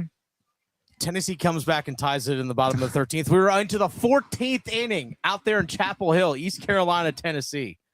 Just blowing through the bullpens. That is, yeah. As far as baseball impact, that is huge. But that is also wildly I exciting. need to actually look and see how many pitchers that they've There's used some today. real funny scores out there. Milwaukee beating the number 4 team in the country, Auburn, 12-7. Texas, the number 6 team in the country, is up 18-zippy over Holy Cross. There you go. I do have to say I didn't like Holy Cross's chances. There was a video on social media. They were practicing yesterday and having a hard time catching pop flies in the sun. And their coach was yelling, "Figure it out. We play at noon tomorrow." And I'm going like, that's not great when you're going up against the 6th team in the country. 18-zip. Maybe it's just getting lost in the sun. But there's a lot of good games going on in the regionals across the country in college baseball. Before we move on, Tim Donnelly here for Maynard Service Company. Heating, cooling, plumbing, electric. Listen, when we talk about, hey, the building is electric for a big game, we mean the energy of the people, not, hey, when you turn on the light, you hear something going, bzz, bzz, back, pack, pack. Like, we don't actually want bad sounding electric sounds. We want those to be artificial or coming from the crowd. So if your electrical work maybe isn't up to snuff, maybe, your air conditioning's turning off or your generator's acting up, whatever it is, heating, cooling, plumbing, electric, every aspect of what you have working in your house, Maynard Service Company can work to maintain it. They can work to service it. And obviously if there's big, bad problems, those nightmare emergencies that'll ruin your day, maybe your week, Maynard Service Company, 24 hours a day, 7 days a week. A service is always just a call away. The phone number to call is 919-361-0993. Let them know you heard about it right here on 99.9 The Fan. Again, that's 919-361-0993, or visit them online, MaynardServices.com. That's MAYNOR services.com. Up next, more to get you ready for Game 5 from live outside the Lenovo Center here on 99.9. It's Hockey Night in Carolina Playoff Edition. It's Game 5 with Montreal. They score! The Caps in.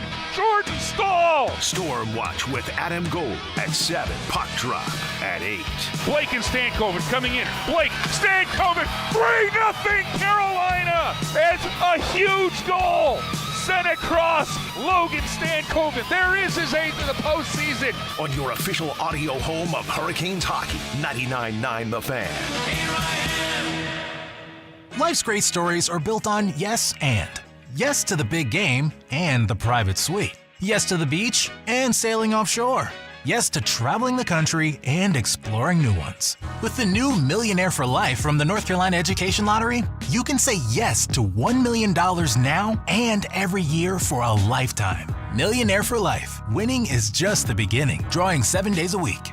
Must be 18 to play. Approximate overall odds of winning are 1 in 8.47. Problem gambling helpline 877-718-5543. Hey, it's Amanda here, back again with my friend, Coach Pete. Coach, why are all these advisors out there, financial advisors, pushing risk, high risk? Well, the dirty little secret in the financial world, I've been here 32 years, by the way, so I've seen a lot of stuff. The dirty secret is these risk-only advisors are compensated by your money, by keeping your money at risk. So the more money they can keep of yours at risk, the more they're going to get compensated every quarter. It's called assets under management fee, and they want to keep putting your money at risk to help them, not you, a lot of times, because as we get older, we need some of our money in a safe place we can outlive. And here's a dirty little secret that they don't want you to know is any money we put in accounts that give you that safe income, we don't take money out of your money. Not one penny of your money goes in our accounts. Where if you have money under risk, you have to share with the advisor every single quarter. So if you want a real plan, folks, with real income, give us a call. We'll put it in writing and show you what it means for you. 919-794-7900. 919-794-7900. Or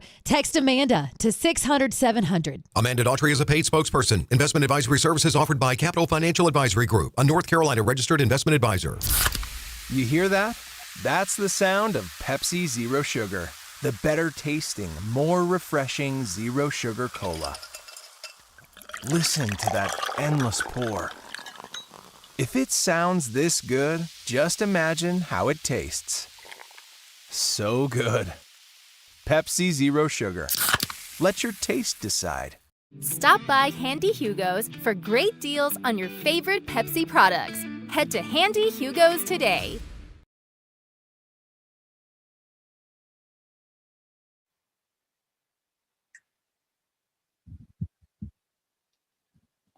The Drive with Tim Donnelly, 99.9 The Fan. We continue live outside the Lenovo Center. It is a 8 o'clock puck drop tonight for Game 5, Canes Canadiens. It is a 3-1 lead in the series for the Canes, so tonight could be a closeout game and could punch the Canes' ticket to the Stanley Cup final. I can tell you this, the tailgating doesn't technically open for a while, but there are those that find their ways. They've been here since early. Yeah. I mean, there were people getting autographs from K'Andre Miller, like, lunchtime, essentially. Yeah. As he was leaving to go home and I assume nap and get ready for the game. So there are those that are here, but the atmosphere, the volume of people, the fun will just continue to rise from, this point all the way up till puck drop. So if you're on the way out, if you're going to come out here, we'll be on air till 7. We'll be hanging out. So stop out, say hi, give us your first goal score predictions. We will have first goal score predictions coming up in just a couple minutes. But first, it's time for the cup check-in. Our cup check-in with Adam Gold, served up by Carolina Ale House. Earlier, you're going to like this one, everybody. Adam had a chance to visit with the captain, Jordan Staal, about the Canes going into Game 5. Let's go ahead and take a listen.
That's Jordan Stahl with Adam Gold earlier today.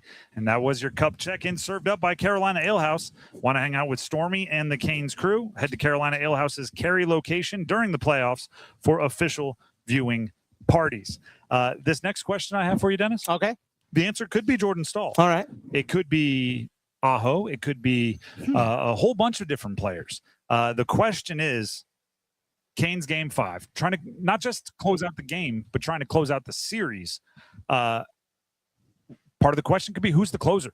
Right now, ironically, to update everybody on the baseball we have going on, ECU is now back on top 4-3 in the top of the 14th. Yeah, they have runners on first and second, one out. Which I believe is their, let's see here, it'll be at least their third chance going into the bottom of what could be a closeout with the lead, bottom of an inning, and they haven't been able to get out of the inning without giving up the tying run. They're up 2-1 going into the bottom of the ninth. They were up 3-1. I'm sorry, up 3-2 going into the bottom of the 13th. So now they're up 4-3, still in the top of the 14th, but they'll have a lead for the third time going into the bottom of the inning with a chance to close it, finish it, put the nail in the coffin. The last out, the last half inning, the last fourth win of a 7-game series, it's always the hardest, right? And you need the guy with your best stuff to come out, shut it down, right? You need your Mariano Rivera. You need your Hoffman. You need your Eckersley. I don't know. Pick whatever generation you're from. You need your closer to go out there and take care of business. You need Smoltz in between his time as a starter. You need your closer. Who is that for the Carolina Hurricanes? I think that's a question that, again, could be answered with a bunch, but it takes a certain, zest for the moment to be able to pull it off in a game like this. Because there's a lot in your favor, but there's just enough hope to keep Montreal, fighting all the way to the end. I'll give you some examples. Teams holding a 3-1 lead in a conference final are 72-10, 72-1 all time in the NHL playoffs. The one being in 2000 when the Devils won 3 straight games to eliminate the Flyers. Other than that, makes sense. 72 3-1 leads in the Eastern or Western Conference Finals or the semifinals have ended with the 3-1 team that was ahead closing it out. I think Rob Brindamore was on those Flyers. Well, then he knows all about it. Yeah. Speaking of that, Martin St. Louis is no stranger to 3-1 deficits. While not in the conference final, he overcame 3-1 deficits 3 times as a player. That's right. To win. Montreal, I believe it was 2021. Some of the guys on the team were around there. It wasn't a conference final, but they came back from 3-1. So yes, Barry Kokaniemi was on that team. Yes, Barry Kokaniemi. All right, so he knows. He can pass it along in the room. My point being is you're gonna have to put them out of their misery. Yeah. Right. They're not going to, like lemmings, put themselves out of their misery. You're gonna have to land the knockout blow. And it could be one of a bunch of different people, right? Sebastian Aho is overwhelmingly the statistical leader in most categories that a forward would be even measured in playoffs in Carolina Hurricanes history. With his last goal, which was a power play goal, that was his 11th. He is now past Eric Stahl for the most in franchise history in the postseason.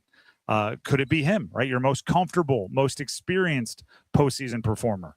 Could it be Jackson Blake? He clinched a series once already in overtime against the Flyers, right? Ended that one. Could it be Ehlers? You brought him in perhaps to score that exact knockout blow, which he did in game 2, which was crucial. Svetch has an OT goal. Martinook has an OT goal this postseason. There's a lot of different options here, but I think it's important that really all of them are hunting for it, and someone comes up with what we will look at as like a haymaker knockout blow to end the series if they're able to win it today. I'm going to give you one name you're probably not thinking of right now in terms of being the closer for the Canes tonight. I'm fascinated. It's Jacob Slavin. Now, are you saying like Jacob Slavin doing Jacob Slavin things to end it? Smothering them and all that? Or are you saying like Jacob Slavin, a goal scorer or something? No, I'm talking like the defensive end smothering it like you have no chance. When I'm on the ice, you're not even going to sniff a puck possession in the offensive end, and that just frustrate the hell out of Montreal like we saw back just a couple of nights ago up in the Bell Center up there in Montreal. That is the type of closer that you need. It's the guy that can lock it down defensively as well. It's like, hey, guess what? You might think you have a shot. You don't.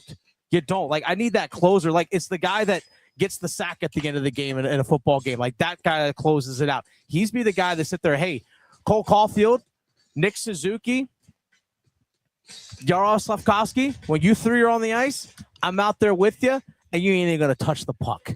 You're not even going to touch the puck inside my blue line, and you got to go. Guess what you're going to do? You got to skate back on defense while one of our guys scores, and then you got to go back to the bench feeling sorry for yourself. Like, that's the kind of closer I want to see tonight. I think Jacob Slavin might be that closer on defense. Was there a more obvious result than Jacob Slavin bouncing back and having a great series after game one? I mean, that was like, does the sun come up? Yeah, yes, it was the most obvious thing in the world. Is water wet? Yeah. When Rod Brindamore was like, I don't know, 8 years, haven't seen anything like that. Yeah. He'll be fine. And he's been outstanding since. To go from, I think he was a -4 in game one, which is astronomically uncharacteristic. What was he, +3 in game two? And from that point on, he's been absolutely lights out. And perhaps you could, I mean, as crazy as it is, you could say, has the Miller-Walker line been even better than the Slavin-Chatfield line, which is crazy based on everything we're saying. And obviously, Gostisbehere and Nikishin bring a completely different skill set to their time on the ice. But I do think, right, like part of the Brindamore as a player lore is, right, the series-ending goals, the clutch moments, those types of things. 20 years from now, we're going to be looking back on this group, and if they achieve the things that they are trying to achieve, there's going to be similar stories. We're going to be saying that guy was so clutch, or they stole one, or whatever you want to say, because of somebody, and they're going to be searching for Dickley than Slavin, right? Maybe it's a fourth liner. Maybe it's Robinson. Maybe it's Carrier, right? There's Jankowski's due to actually have one count. Actually, let's be honest. I talked about this. We'll be not taking callers for first goal scorers, but we'll be taking them on social media and giving you ours in a little bit. I talked about how in game 4, I think it was, game 4, the listeners went heavy on Jankowski. And obviously he didn't score, but all the other centers did. And he had a pretty cool moment going off the ice, egging on the Bell Center crowd. Yeah. But somebody did write in and say the people weren't wrong. They were early. Jankowski today. I love that. I would love it if Jankowski scores today. What about this for terms of talking about closing? Freddie Anderson. You were talking about like closing. Can you be the starter and the closer? Are you just saying complete game action? I mean, why not, right? But you talk about, hey, you know what? When it's time to clinch, I shut the door. Shut the door. It would be really, be really nice to see. Be really fun to see. Build off that shutout. And that, I'll give you this. I'll give you this as a insight here, and it came from an NHL network graphic that I saw. The Canadiens in games 1 and 2, they weren't getting a ton of shots, but the shots they got were extremely grade A. Yes, they were. Right. So even in game 1, which was an overwhelming Montreal victory, the Canes outshot Montreal. Right. It was 26-22. So it was closer than the recent games have been, but still, grade A shot splits in the Eastern Conference Finals. In game 1, game 2, Montreal had 14 grade A's, and the Canes had 11. Okay. In games 3 and 4, you ready for this? Go on. Montreal had 6, and the Canadiens had, or sorry. Montreal had 6, and the Canes had 31. Damn. So it went from the Canadiens leading 14-11 in the first 2 games to the Canadiens trailing 6-31 in games 3 and 4. That's stupid. That's insane. So you want to talk about Freddie's challenge, right? Freddie's challenge is, you might not get many looks, but stop the ones you need to stop, right? Yeah. If the Canes play the way they've played in games 3 and games 4, which have been overwhelmingly dominant just from a 200 feet of ice standpoint, Freddie's just got to do the things he's asked to do, and it might not be a lot to be seen as, an all-time heater, right? He had a shutout this past game. Yeah. Right? I don't have the splits in front of me, but he could not have had more grade A save opportunities than 6, because that's what he had combined in games 3 and 4. So it's like, you get the credit for the shutout. You're going to get the Conn Smythe hype. You're going to get all of that. If the guys are doing that much work in front of you to not only limit the number of looks you're getting from Montreal, but limit the quality of looks you're getting from Montreal, Freddie could be a closer, and, to use the baseball analogy one more time, it could be 3 balls in play, and your defense just makes the play, and you get out of the inning with the save, right? You can lean on your skaters to have a lot of success if you're Freddie, because your skaters are doing a heck of a job preventing you from having to work too hard. I mean, just look this last game. The third period alone, the way the team defense for Carolina, they didn't allow a shot on goal in the third period until there was less than 4 minutes left. And it's like, yeah, there were 3 went on net. They're all inconsequential. Like this game's done. Got a Bronx cheer from the Bell Center Yeah, crowd it's when like, they finally the sarcastic clap. Yay! Yeah. Like that move. Chance of shoot the puck. Shoot the puck. Hey, okay, so when I was up there for game 3, it was like in the first period, they're yelling, shoot. Like Montreal, as soon as they got the puck, either got across the red line, shoot, is what they were yelling. I mean, trust me, I can understand it. But they were yelling that early in game 3. The fact that I don't know how much this is going to carry into today, but the fact that they got booed off the ice pretty much by their own fans up there in Montreal just a couple nights ago. Now, granted, Montreal's been fantastic on the road this postseason. Like, we can't discount that going into tonight. I understand the odds are stacked against them, but Montreal's been great on the road. They're going to have something in the tank. They won game 5 on the road and game 7 on the road in both Buffalo and in Tampa Bay. They scored after they got pumped 8-3 in game number 6 against Buffalo. They came back and won on the road in game 7. They got bumped for 8 goals at home. We know this team can bounce back because they've already shown it, this Montreal Canadiens team. I have a quote here I want to read on the lack of shots and the shoot the puck chance and everything else. It's from St. Louis, right? The coach of the Canadiens, who's been around for a long time. He's got a cup as a player himself. He knows puck. He's correct here in what I'm about to say in treating like the cause rather than the symptom. He was asked about and this comes from Sportsnet. He was asked about the shoot the puck chance and the shoot the puck more narrative. And he said, we have to create more instances where we have the opportunity to decide to shoot it or not, is how he responded. And that's really the deal. Montreal's not passing up great looks. They're simply not doing it. They're just not getting that many looks. So it's not like shoot it. It's get open, right? You got to like treat the cause rather than the symptom. Yeah. It's like, I keep having this rash breakout and it's because you're like allergic to cheese. And you're going like, you know what I'm going to do? I'm going to get a non-itch ointment and I'm going to keep eating cheese. It's like, well, that rash isn't going anywhere. It's not going anywhere. It's you're treating the wrong thing here, right? It's not the lack of shots. It's the lack of space. It's the lack of ability to shake free of your one-on-one defenders. It's the lack of ability to possess the puck in your offensive zone. That's what the issue has been. If the Canes keep winning those other things, the shots will stay low, right? You got to treat the symptom or the cause rather than the symptom. So here's the stat for you, because I know you like numbers, Tim. I love numbers. This one comes from OptaStats on X. OptaStats. The Montreal Canadiens have recorded just 43 shots on goal. You're talking about this. This is something truly historic. The Montreal Canadiens have recorded just 43 shots on goal across their last 197 minutes and 35 seconds of game time. That's an average of only 13.1 shots per 60 minutes. That's the lowest shots per 60 rate by any NHL team over a 3-game span, regular season or playoffs, since shots first began being tracked in 1955, 1956. That's 69 years. That's historic. And could be much longer than that. We just don't know. Yeah. Like that's when they started recording the stat. So that's insane. And again, insane defensively. I want to emphasize, it's not their choice to not shoot. Yeah. They got a lot of like Cole Caulfield had 50-something goals this year. You think that guy doesn't like shooting the puck? And none of those were empty netters too, by the way. He loves shooting the puck. Yeah. He would love to have he'd love to have darn near 12 himself. But he's just not being presented with those opportunities. And don't forget that they depended so much on their power play for production from their top guys this postseason.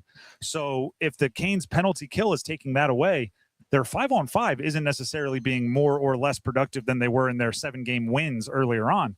They just aren't being buoyed by their power play for so many of their guys that you would think of as like their shoot first players to have their impact. That being the top scorers, right? The Caulfields, the Slavkovskis, that whole bunch. Suzuki, I suppose, although he does a lot of, probably going to win the Selkie, so he does some other good things as well. The Drive with Tim Donnelly, 99.9 The Fan. Again, we will not be taking first goal scorers on the phone, but I do want to let everybody know that you can hit him up in our YouTube live stream comments. Go to 99.9 The Fan on YouTube. Subscribe while you're there. You can also jump into on Twitter. You can search 99.9 The Fan, tweet it there. Send it to me at Donnelly Sports. There's a tweet asking for them. Paul is running the show. I'm hoping he's listening right now because Paul did not give me a first goal scorer yet. So, Paul Ihander, if you want to come on and make it official, you can do it right now for us. Jackson Blake, first period, little bit of extra stick handling, as always. Little bit or a lot of bit? No, just a little. Just right. enough. All right. Just a little enough. bit of extra stick handling Just for Blake. a tad. By the way, Max Gorin, who produces Paul Ihander show, they did not know, this is individual, Blake in the first. Okay. He did say on the power play, though. So, slightly different there. Adam Gold is planning on joining us later on in the show about 6 o'clock. So, he's going to do his live. Okay. And Victoria also has not gotten it. She said she needed more time to think. So, that's fair. She's still thinking on. I'll let you know if we find that one out. Dennis, who do you think is the first goal scorer and why? Part of me was leaning with what Paul was saying with Jackson Blake, because we saw Taylor Hall score in game 3. We saw Logan Stankoven score in game 4. Jackson Blake, it feels like it's his time to score. But we also saw Andrei Svechnikov score in game 3, the game-winning goal. And we saw Aho score the first goal in game number 4. Give me Seth Jarvis in the first period. Jarvis in the first. You got to give us some details. How does Jarvis do it? I think it's just a simple 5-on-5. I think Svechnikov actually finds him from the corner in the slot. Svech assist. We'll give it to him. Yep. All right. And Aho an assist as well. And Aho. All right. Yeah, secondary. The whole line goes ahead and participates on that one. I am not, just because he got me one, I'm not leaving my boy. Aho in the first. Bet the streak. Now, yeah, you know what? I made a pledge 2 months ago that I was going to bet Aho in the first until it was right. Yeah. And it took a long time for it to be right, but it was glorious. I will now make another pledge. I'll bet Aho in the first until it's wrong. Okay, there you go. I'm on Aho in the first. Aho he scores! There it is. It was awesome. So we'll keep riding with that one. On Twitter, I can give you this: the most liked responses, and there have been over 100 responses already for first goal score predictions to my tweet asking for them. Again, follow me at Donnelly Sports. The number one likes, Robinson in the first. Oh, okay. And it's actually tied with Keandre Miller in the first 10 minutes. Okay, there's been some Keandre Miller love in our YouTube live chat, by the way. It is funny how the listeners, and oftentimes independent of each other, like YouTube, Twitter, they wouldn't see each other unless you're perusing both lists. How they they unknowingly all move towards one player and can coagulate there.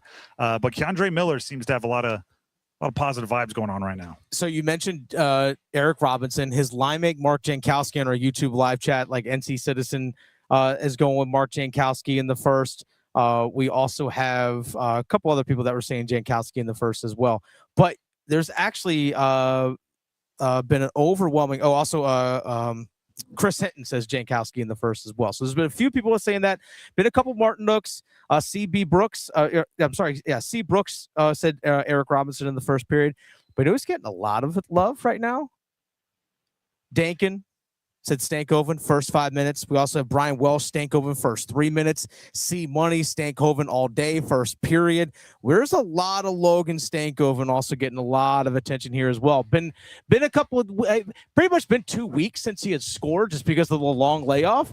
But seeing him back on the goal sheet, I'm sure it feels pretty good for that young man. If Logan Stankoven scores 3-0 Carolina. There, let's go. That was the third louder eruption in that 2 minutes and 47 seconds of goal scoring. If Logan Stankoven scores one more goal, one more, that'd be his 9th this postseason, and he would move into a tie for third most goals scored in a single postseason by a Cane. The only two above him would be Rod Brindamore in 2006. He's the high water mark with 12. That makes sense. Eric Stahl in 2009. Okay, got to an Eastern Conference final then as well. 10. Then Ray Whitney, Eric Stahl, Corey Stillman tied with 9. Logan Stankoven right behind them with 8, tied with a few other guys, Svech, Jeff O'Neill from other years. Watch Stanky get 2 tucks tonight. If he gets 2 tonight, he's tied with Eric Stahl for second most in a single postseason. Jarvis gets it across Stankoven, scores again! I mean, again, he scores again. And I want to emphasize this one. Logan Stankoven, as a rookie last year, had 5 goals in the postseason, and that was kind of his announcement to the Canes, like, "Oh, I might be one of those guys that levels up in the postseason, Yeah, fellas. You might want to mark this one down as part of my reputation." And he has done nothing but back that up this year. Svech led the team last season in postseason goals with 8. He is Jeff O'Neill in 2002. So it's Logan Stankoven this year, Andrei Svechnikov last year, and Jeff O'Neill in 2002 are the tied for, what is that, 6th with 8 right now. I mean, he has 8 goals in 12 games. Yep. That's insane. And you kind of brought up last few games, he's like last 3, he slowed down a little bit in the goal scoring category. He was on pace for way more. So Logan Stankoven is not a bad prediction at all, right? And actually, on Twitter we've gotten a lot of Jackson Blakes. We got some from Max and Paul as well. Taylor Halls. It's really never a bad time to expect point production from the Stankoven line this postseason. Even if like Stankoven was quiet scoring goals for a while, Hall, Blake pick up that slack and vice versa. They're good first goal scorer prediction bets at any point in time. It's going to be a good time tonight. I will say this, like I say this almost every time. For the Canes, first goal scorer prediction is such a fun game for me because you could put just names in a hat, pull one out, and it's a pretty good guess. They're like, okay, yeah, that makes sense. There are a lot of teams out there where if we played this, it would just be a bunch of people tweeting us the same 2 names over and over and over and over again. And the Canes are just not that. They have 720 goal scorers, then that doesn't even include Taylor Hall. They have goal scorers up and down. Their blue liners can score. There's a lot of good guys on there. The Drive with Tim Donnelly, 99.9 The Fan. Dennis, you're pointing. Real quick, we have a score update from Chapel Hill between ECU and Tennessee. As opposed to like, hey, let's take a one run rate lead and see if we can hold on to that in the bottom of the inning. East Carolina put up 4 runs in the top of the 14th inning to take a 7-3 lead. They closed it out in the bottom of the 14th. ECU in 14 innings takes down Tennessee 7-3. They scored 4 runs. Take that, Tennessee. So now ECU awaits the winner of UNC versus VCU, which is coming up later this afternoon. Which was supposed to start at 5. It will not. Nope. It will Gotta not. get that field ready. That is a big win. And Milwaukee top 9 still up 13-7 on the number 4 team in the country, Auburn. Love to hear that. But anyway, I hope, obviously with the ECU win, that Carolina wins later today against VCU as well. And we get ECU, UNC tomorrow at Boshemer. That's be electric. Absolutely. Because all fans will travel out from Greenville as well. UNC fans are going to turn out as well. It's going to be a beautiful day. That'd be absolutely lovely. And in Auburn later this afternoon or early evening, depending on how you look at that, NC State will take on UCF in their regional as well. Nice. Getting things started. NC State minus 120 favorite in that one. The Drive with Tim Donnelly, 99.9 The Fan. Before we give you some insight from a former NHL goalie, here's Dennis Cox with some info for you. Hey, folks, Dennis Cox here real quick for my friends over at Law Tigers. One of the things that I always appreciate about the world of sports is the fact that you can actually continue to get better. You can always practice. You can always improve. And as someone who's a motorcycle rider, has been riding a motorcycle for about 2.5, 3 years now, I still find ways to even improve how I ride my motorcycle. Obviously, depending on the type of bike that you have, there's some different things that you can and cannot do with your bike. But I continue to, even in a parking lot, I continue to practice on tight turns and balancing the bike in case I got to get out of a bad situation. Having those enhanced skills or improving those skills when you're on the bike, having quick reaction allows you to escape a bad situation. And that's something you need to have as a motorcycle rider, that ability to escape when things go bad. That is something you need to have in your back pocket as a motorcycle rider. You can do everything right. You can have that escape plan, but accidents so can happen. This is where Law Tigers steps in to help you. If you're injured in a motorcycle accident, call Law Tigers at 1-800-LAW-TIGERS even before you get in touch with the insurance company. Insurance companies, they want to give you the least amount possible, whereas Law Tigers, they're there to fight for you. They are part of the motorcycle riding community. They understand what your bike is worth, what your gear is worth, but also they understand the dangers of the road and what it's like to go through an accident. That's why your case evaluation with Law Tigers is always free, and you don't pay a dime until your case settles. So give them a call, 1-800-LAW-TIGERS, or visit lawtigers.com. Law Tigers, North Carolina's motorcycle lawyers. Law Tigers is a network of independent law firms who are members of the American Association of Motorcycle Injury Lawyers. Law Tigers is not a law firm. The Drive with Tim Donnelly, 99.9 The Fan. When we come back, earlier this week, we caught up with Devan Dubnyk, NHL Network, and also longtime NHL goalie during his playing career. Crossed over with a bunch of the Canes and Rod Brindamore a little bit, I believe. But Devan Dubnyk, that conversation will air for you coming up next right here on The Drive. One goal. Let's go, Canes! Slavin, he gets it to Hall. Hall whips it across. Blake with a shot. He scores! It's over! Hoist Lord Stanley's Cup. Oh, this is going to be fun, isn't it? Oh, yeah. Wow. Playoff hockey. Here we go. Here's a chance. Sebastian Aho in. Short hand back in. Scores! Oh, talk to me, Shorty! Carolina! The Triangle's official home for the Carolina Hurricanes. 99.9 The Fan. The Triangle Sports Leader. At University of Maryland Global Campus, we know you're no stranger to setting big goals, whether in school, at work, or in life, and you're ready for more. At UMGC, we offer the skills-based education you need to move your career forward. Learn how to apply AI, data science, and other emerging tech, plus gain skills in leadership and critical thinking. You've come far. Succeed again. No application fee if you apply by June 1st. Learn more at umgc.edu. Certified to operate in Virginia by Chev. Hey, bud. Why so glum? Got laid off again. Wow. You just can't keep a job, can you? You know what? You need to go to Sharky's. They're hiring? No, because they'd never hire you. Evidently, no one will. But Sharky's is a great place. We can play pool, throw darts. There's an outstanding patio, nice folks to visit with, great food. They've got it all. Yeah, having a job isn't always cracked up to be anyway, so I'll try Sharky's. Great decision, bud. Sharky's, 5800 Durley Road. Maybe the greatest neighborhood bar in the world. Whether you're in school, whether it's in life, you just got to give it everything you got, and I'm glad I was able to represent that. The Coastal Scholar Athlete of the Month from 99.9 The Fan and Coastal Credit Union. To nominate your athlete, text AWARD to 919-860-5326. With Bet365 Early Payout, you win even if they lose. Get paid out instantly when your team goes up big, even if they blow the lead later. Bet365. Winning is everything. Gambling problem? Call 1-877-718-5543 or visit morethanagame.nc.gov. 21 plus only. Must be physically located in North Carolina.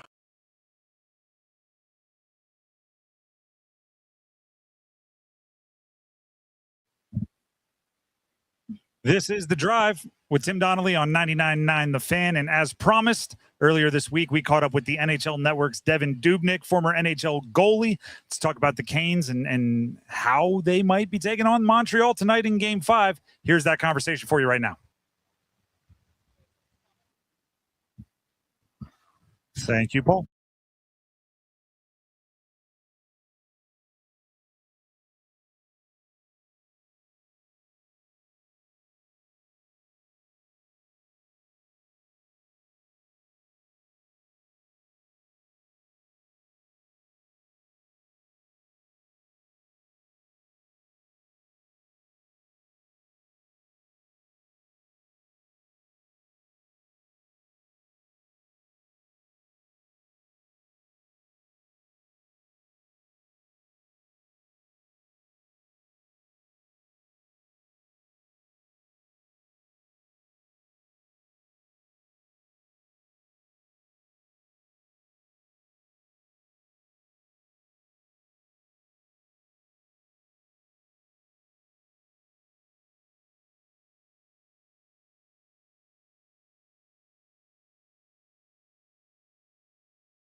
Once again, this is The Drive with Tim Donnelly on 99.9 The Fan. And thank you to Devan Dubnyk for giving his insight into the Canes Game 5 tonight, which is coming up right here on 99.9 The Fan in about 3 hours, which means the parking is about to open up, the lots.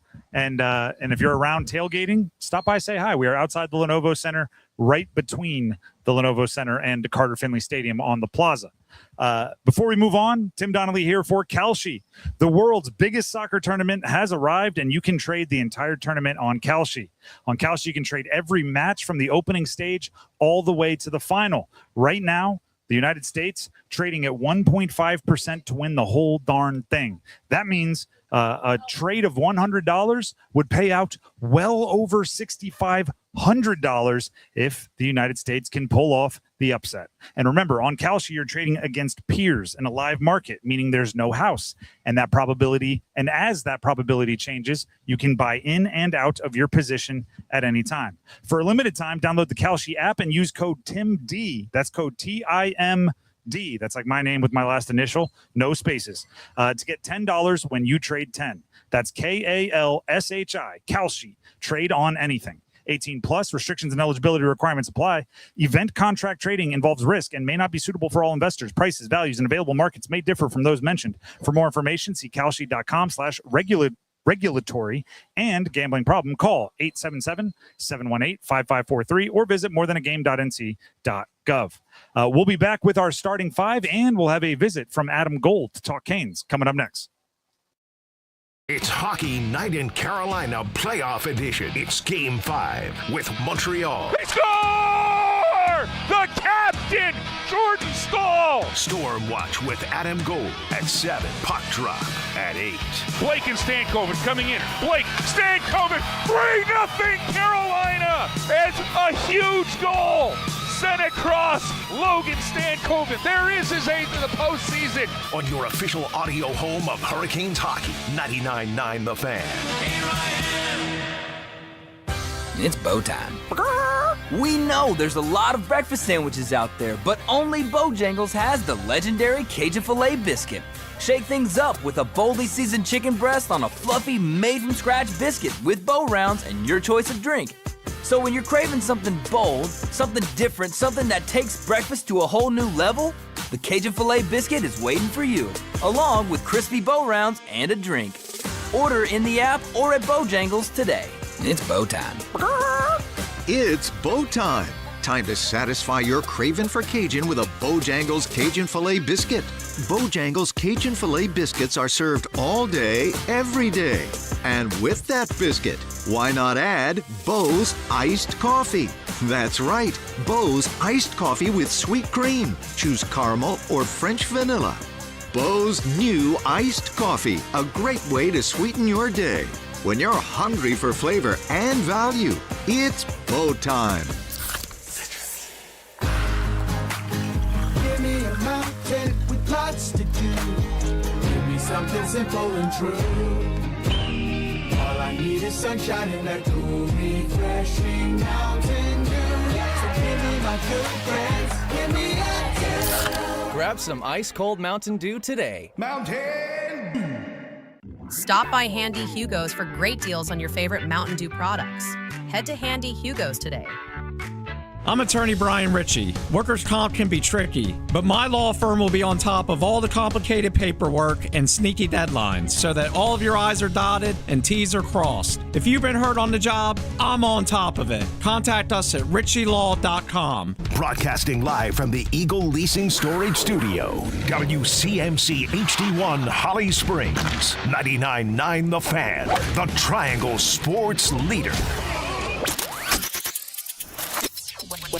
I'm WRAL meteorologist Amy Wilmoth. A pretty nice afternoon. It's warm out there, but the humidity is low.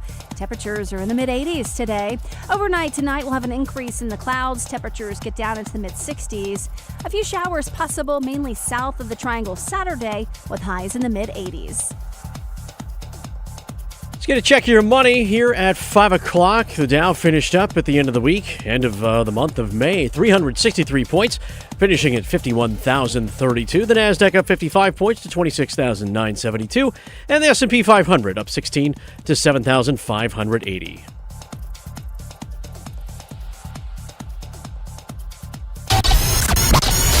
5 o'clock. Time to serve up the biggest sports stories of the day. Here comes your starting 5. The Drive with Tim Donnelly, 99.9 The Fan, from live outside the Lenovo Center, where you can feel the energy rising. Oh, yeah. We are within 3 hours of a Game 5 potential clincher for the Canes, who have a 3-1 lead over the Canadiens in the Eastern Conference Finals. They could punch their ticket to the Stanley Cup Final. And you can tell. And it's only going to keep bubbling. Going to keep bubbling, rising until puck drop. And then hopefully it just explodes from there and the energy in the building goes bananas. With that being said, we have a little, before we get to the starting 5, we have some cool news for you. And if you're following us on our social medias, you're already aware you have a jump. But so if you want jumps like that in the future, go follow us on all social media, search 99.9 The Fan. But Dennis, tell everybody what you got in your hands there. So I have a box of Upper Deck, so just hockey cards, just trading cards, right? Box of trading cards. So trendy right now. It's the whole industry is booming. Just love ripping packs open and those kinds of things. So we have while supplies last, a box of these cards, right? Packs unopened, sealed, as they say, sealed. Come to our tent right here in the plaza, right here between Lenovo Center and Carter Finley Stadium. Come by our tent. Show us on your phone the 99.9 The Fan app. This is also one of the reasons why you should have it downloaded. Download the 99.9 The Fan app and come up to our tent with your kid. Okay? Come up to the tent with your kid. Under 13. Age 13 years or younger. If you're with your kid, this is for the kids. All right? These packs are for the kids. Come up, show us the app with your kid.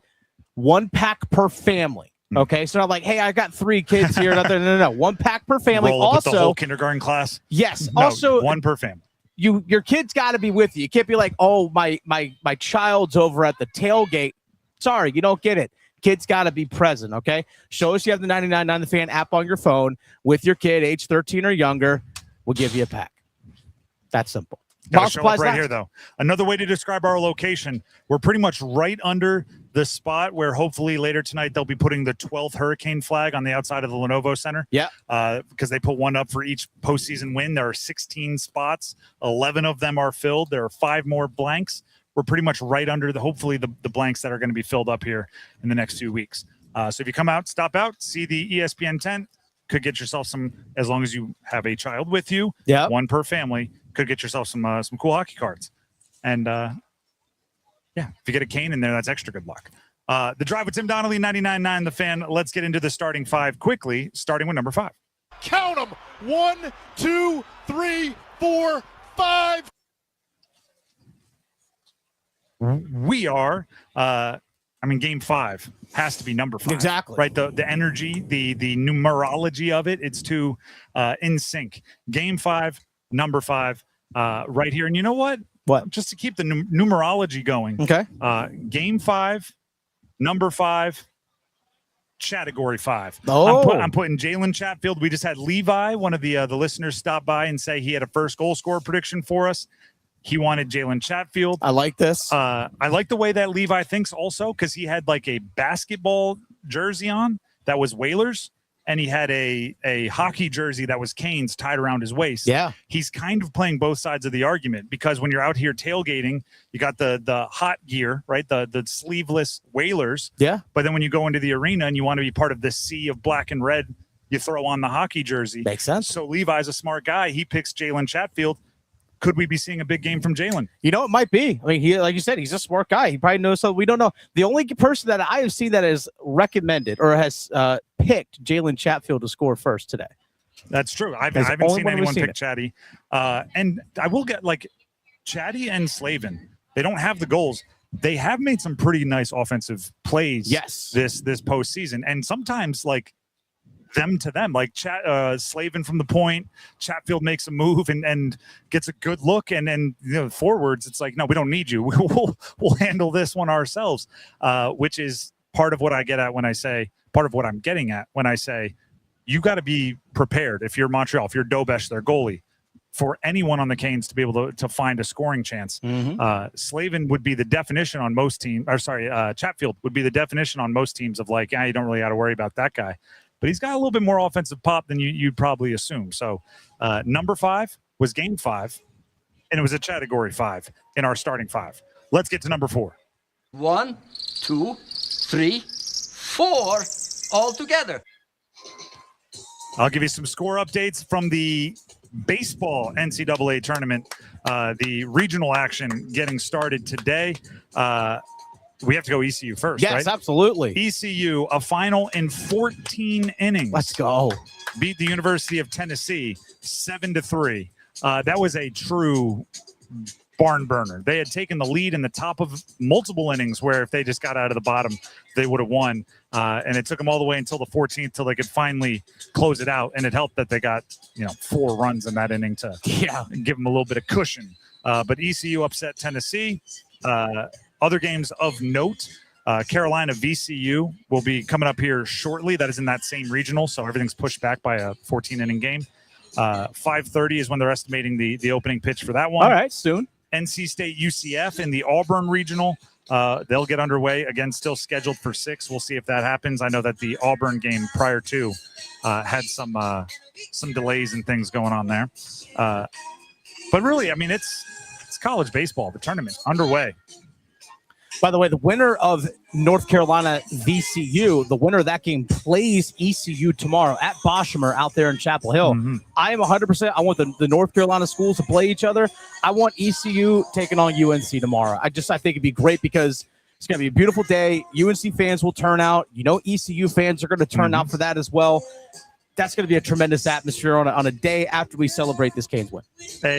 Barring a 14-inning game for UNC, ECU is going to have the cards stacked against them because 14 innings is a lot of pitchers. It's a lot of bullpen usage. And going up against Carolina, if it is Carolina and they don't also have a 14-inning game, it's a tough hill for ECU to overcome. That is number 4. Let's get to number 3.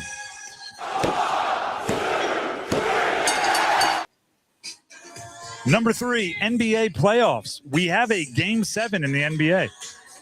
Thanks to the Spurs last night, for lack of a better term, putting a whooping on the Spurs. Game the business.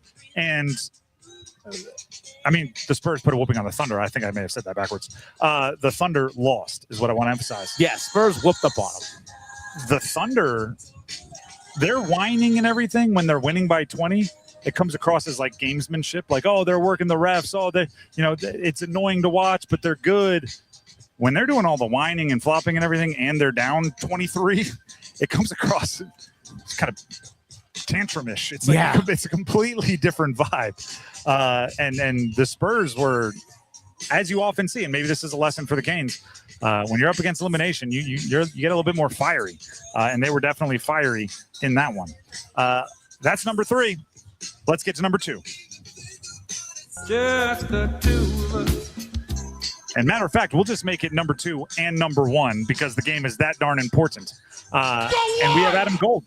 Hey, there we go. And 1. Thank you for the sounds there, Paul, back at the studio. Sitting down with us now to help us sort through tonight's game, Game 5 for the Canes, is Adam Gold. You know him from the Adam Gold Show right here on 99.9 The Fan. And he'll be taking over the airwaves in just under 2 hours for Stormwatch for Game 5. You guys needed to be separated. Oh, and well, occasionally a referee helps.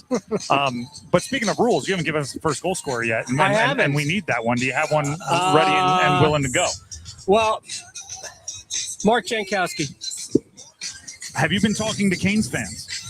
No, I have not. There's a lot of Canes fans. I actually don't. Are you on the first? Yes, first period, okay. Mark Jankowski.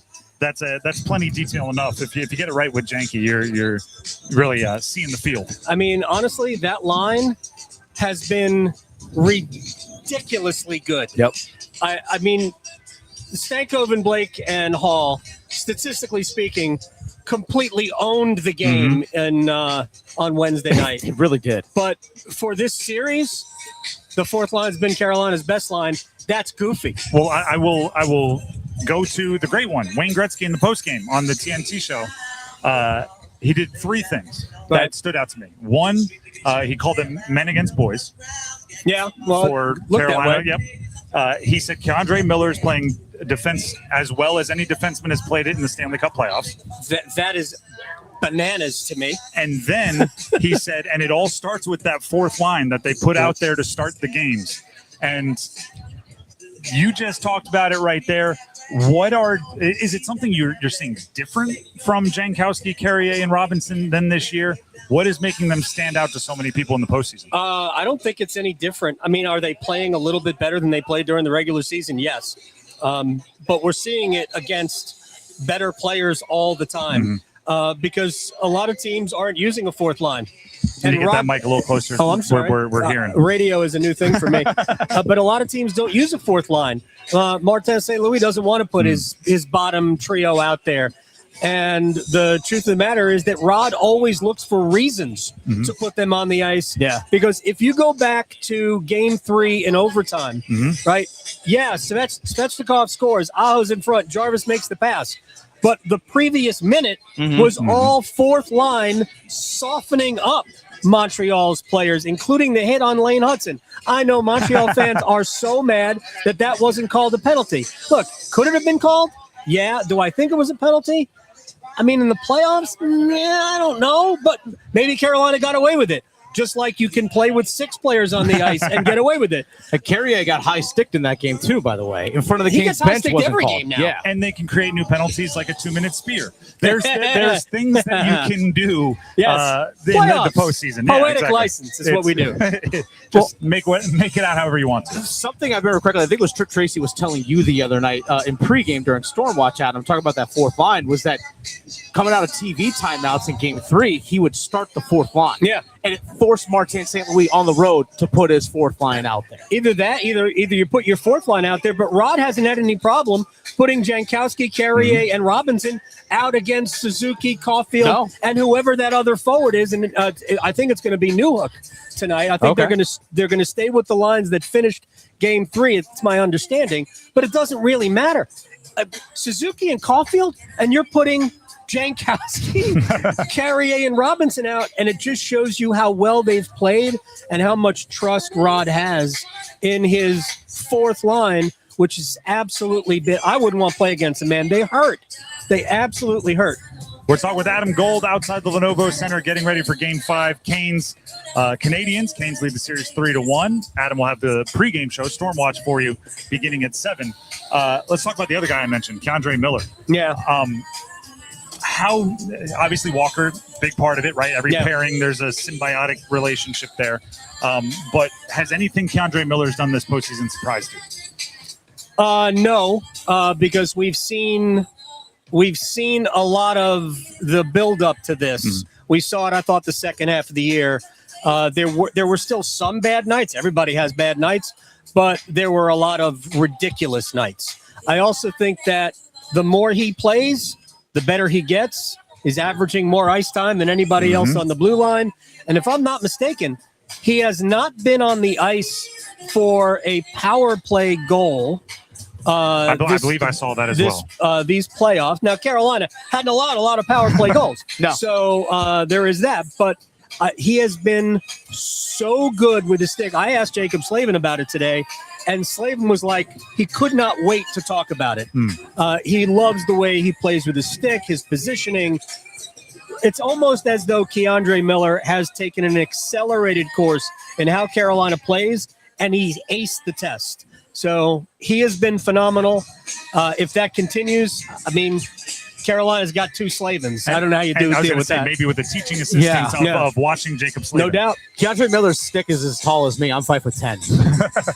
Well, we actually did where there's a stick of his in the eye, and we actually did that. Like his stick is literally as tall as I am. That makes him 46 feet long. And in my very layman eye, I get nervous because he looks out of position. Yeah. And then he makes the play because he has the wingspan and the speed, and he closes gaps so quickly. You talking about speed? Yep. The play he made on Garnet Hathaway in the Philly series, where it was at the end of a power play, and he's behind the play. He's 3 strides behind him, and then he's not. And then it was a diving play, but the reach to not only knock the puck away, but also to not take the penalty. It's just incredible. And have a smile on his face through so much of it. He looks like he's having an absolute blast. He definitely is. And Ehlers, the new guys, they have great, I'm having a great time facial expressions. When Ehlers scores and he's looking up at the crowd, he looks like a little kid seeing like the castle at Disney World or something. I really enjoy it. Yeah. as compared to like Stahl and Aho, who when they score, they look like they're lions roaring at like on the side of a giant cliff or something like that. I think Stahl has my favorite goal celebration. Just yeah, exactly. He's a gorilla. I mean, built like one. Yeah, and he was getting kind of pinned down like they thought he was maybe late in that game the other night. Let's talking about the Canes, talking about Montreal. You're gonna get whatever Montreal has left in the tank tonight. Do you see, like in the chess game, can you anticipate anything you're thinking Montreal is going to try to throw at the Canes that maybe they haven't seen? I think they'll probably try to make getting the puck out of their zone super simple. I will be surprised if they don't flip the puck high in the air to get it out, because trying to skate it out hasn't really worked for them. Trying to pass it out hasn't really worked for them. So if I was going to anticipate one change, but I don't know that that's going to be great for them either, because flipping the puck out isn't going to give them possession of it. So, but maybe that'll work for them, because what they've done is that they've ended up spending way too much time in their defensive zone. So that's the only thing I could honestly think of. But I'm not really sure that there's any strategy that Martin St. Louis can come up with that will combat the way Carolina is playing. I think the best thing for them, if Montreal wants to win the game, they got to get to their game, which is when they have the puck, they got to move it quicker and know where they're going with it before they get it. And that's what happened in game one. And Carolina obviously helped out a little bit. But just like Montreal right now, I mean, I use this phrase all the time about basketball. Great defense has a cumulative effect. And even when great defense isn't there, the fact that it was there the previous 47 possessions speeds you up.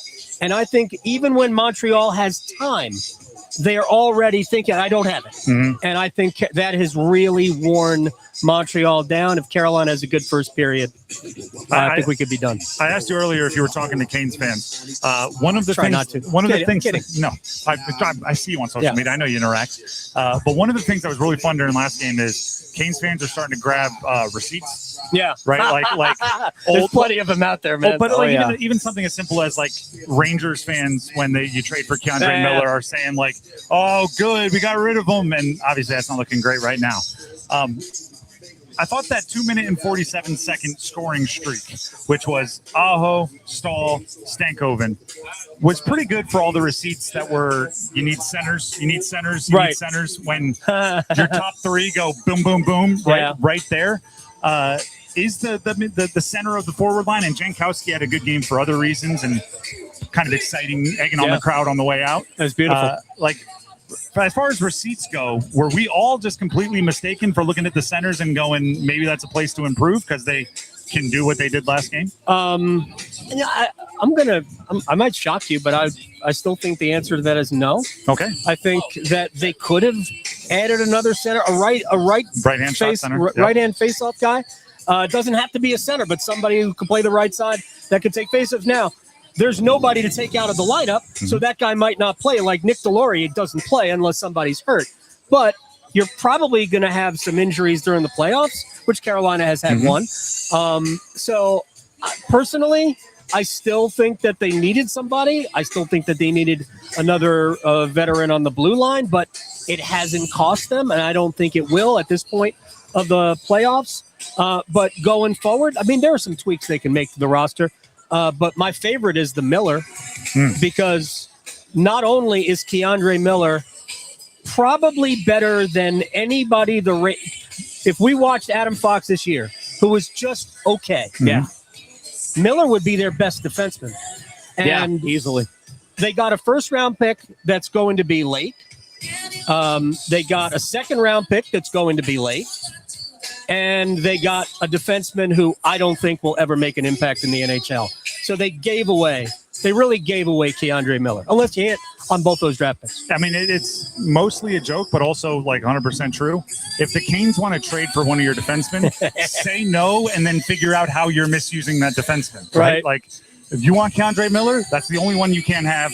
And I'm going to go figure out how we're misusing him because, it's burnt more than a couple teams now. They weren't misusing him like in the 2 playoff appearances that the Rangers and that when 2 times the Rangers and Carolina met, Miller was one of their best defensemen. Yeah. I thought he was their best defenseman. I forget which year, whether it was 22 or 24. I thought he was their best defenseman in that series, and that has always stuck with me. And I don't everybody had a bad year for the Rangers last year. Nobody had a good year except Artemi Panarin. So look, the Rangers did what they did. Thank you. And just like the Blackhawks decided that Taylor Hall couldn't play anymore. I mean, this, to me, one of the incredible developments this season is that Taylor Hall became the Hart Trophy winner again.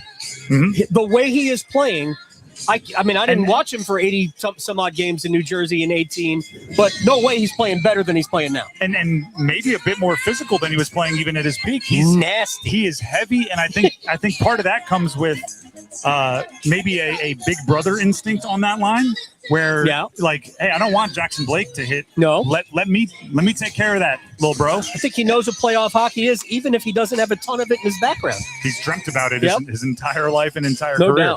Doubt.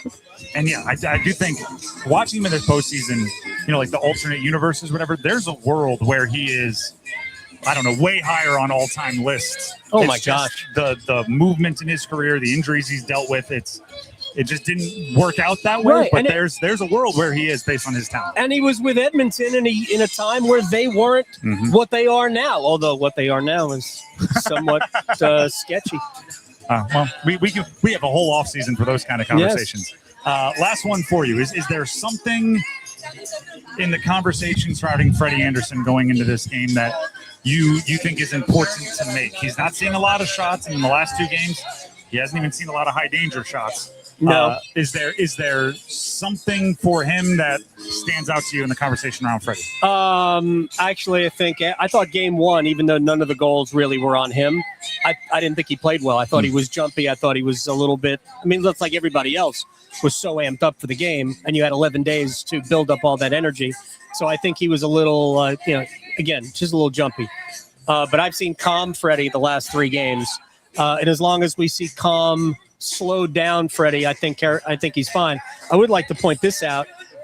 Claude Lemieux, who committed suicide yesterday, is his agent. And was at game 3 yes. as the torchbearer in the Bell Center and checked with Freddie to make sure as a client he wasn't taking that as disrespect. No, I was so I asked Rod Brindamore today. I just said, is Freddie okay? Because it's on a human level. When Anderson says he's not my agent, he's family, and then a family member commits suicide. And one of his literal family members, Brendan Lemieux, was a teammate of Freddie here in Carolina as recently as a couple years ago. Yeah. So I asked Rod if there was a thought to go to Bussy tonight, simply because Freddie's dealing with a lot, probably. And Rod said, if Freddie didn't want to play, he would say it. And he goes, and what we know about Claude Lemieux is that he was a playoff performer, and basically the best way to honor your friend, a family member, is to do what he would have done. And there's no way Lemieux would not have played. I second all of that as someone without nearly the personal relationship that those 2 guys had with Claude. Adam, we appreciate you. Pleasure. Go keep getting ready for Storm Watch, because we're going to pass you this baton in about an hour and a half, and then we're going to go and enjoy. I'm ready. All right, I'm perfect. ready. I think we all are. The beauty of having a show at this time is cards. We everyone else. So Adam, we were giving away. I'll say this again to everyone out there. We actually had a couple of people come up while you were talking. Is that for anybody out there that has the 99.9 The Fan app on their phone, come up, show us the app on your phone, but you have to have your kid with you, age 13 or younger. Okay. 1 pack per family. All right. So it can't just be like a random person that comes up and be like, hey, look, I have the app. Give me a pack of cards. No, got to have the family with you. That's the important thing. All right. So I like it. Got to have that. That's the important thing. Can I get a Sasha Barkov card? I don't know. If there's one in here, there might be. We actually you gotta rip the pack and you gotta figure out who's in it. One guy came over with his kid, opened the pack up. He opened the pack right here next to me. There's a Martin Necas card. So this is from 2022, 2023. So there's a Carolina Hurricanes Martin Necas. There was a. You could also grab like Ehlers on Winnipeg. You DeAndre could. on the Someone, Rangers. Someone actually, another person got a Johnny Gaudreau card. Man. Calgary Flames. Another person had a Calgary Flames Matthew Tkachuk card in there. Yeah. That was that recent, huh? That was 21-22. So dust the next season those cards. That's cool. There was a Dougie Hamilton New Jersey Devils one in there. So there you go. You never know what you're going to find, people. So come find us. We are outside the Lenovo Center, between the Lenovo Center and Carter Finley. If you bring a kid who is under 13 and you does it have to be yours, or can you just borrow? There's one per somebody family. Else's 13-year-old. No kidnapping. I'm just asking. Yeah, kidnapping does not come with We do not card. condone. If it was voluntary. I mean, we're not going to check birth certificates. Okay. One per I've family. just given people a loophole. A child and the app on your phone for $99.9 The Fan. We're not going to be sticklers about it. You'll walk away with a pack of cards and hopefully some cool ones in there. So again, Adam, thank you for helping us. You got it. We'll keep building the energy outside the Lenovo Center. And before we move on, Dennis has something he needs to tell you. I do. Dennis Cox here real quick for my good friends over at Law Tigers. It is an absolutely gorgeous day. It's a gorgeous weekend that we're about to have. Expect to see a lot of motorcycles out there on the road. I'll be riding my motorcycle around tomorrow, absolutely for sure. But also, I have to make sure, it's been about a week or so since I've actually been able to get on the motorcycle. Some travel, bad weather, those kinds of things. So it's been a minute since I got on the bike. So I have to make sure that my bike is in proper working order before I take that thing out there on the road, before I get around other cars. It's the best thing you can do. Take care of your bike. Your bike will take care of you. But if you are injured in a motorcycle accident, this is where Law Tigers steps in to help you. Give them a call, 1-800-LAW-TIGERS, even before you get in touch with the insurance company. The insurance companies, they want to give you the least amount possible. Law Tigers, they are there to fight for you. Your case evaluation is always free, and you don't owe a dime until your case settles. So give them a call, 1-800-LAW-TIGERS, or visit lawtigers.com. Law Tigers, North Carolina's motorcycle lawyers. Law Tigers is a network of independent law firms who are members of the American Association of Motorcycle Injury Lawyers. Law Tigers is not a law firm. Next up here on the drive from outside the Lenovo Center, Canes team reporter Walt Ruff sits down, and we will get, amongst all of his insight, a first goal scorer prediction from him. Walt Ruff coming up next. One goal. Let's go, Canes! Slavin, he gets it to Hall. Hall whips it across. Blake with a shot. He scores! It's over! Hoist Lord Stanley's Cup. Oh, this is going to be fun, isn't it? Oh, yeah. Wow. Playoff hockey. Here we go. Here's a chance. Sebastian Aho in. Short hand back in. Scores! Oh, talk to me, Shorty! Carolina! The Triangle's official home for the Carolina Hurricanes. 99.9 The Fan. The Triangle Sports Leader. This is the sound of Jack, buzz cutting his way to a small fortune. To Jack, every time he cuts his own hair, that's $50 right in his pocket. If Jack sees DIY buzz cuts as a saving strategy, Wells Fargo is right behind him. And with their mobile app, tracking his savings is easy. Oh, ouch. However you make money work, we can work with that. Mobile carriers' message and data rates may apply. Wells Fargo Bank, N.A., member FDIC.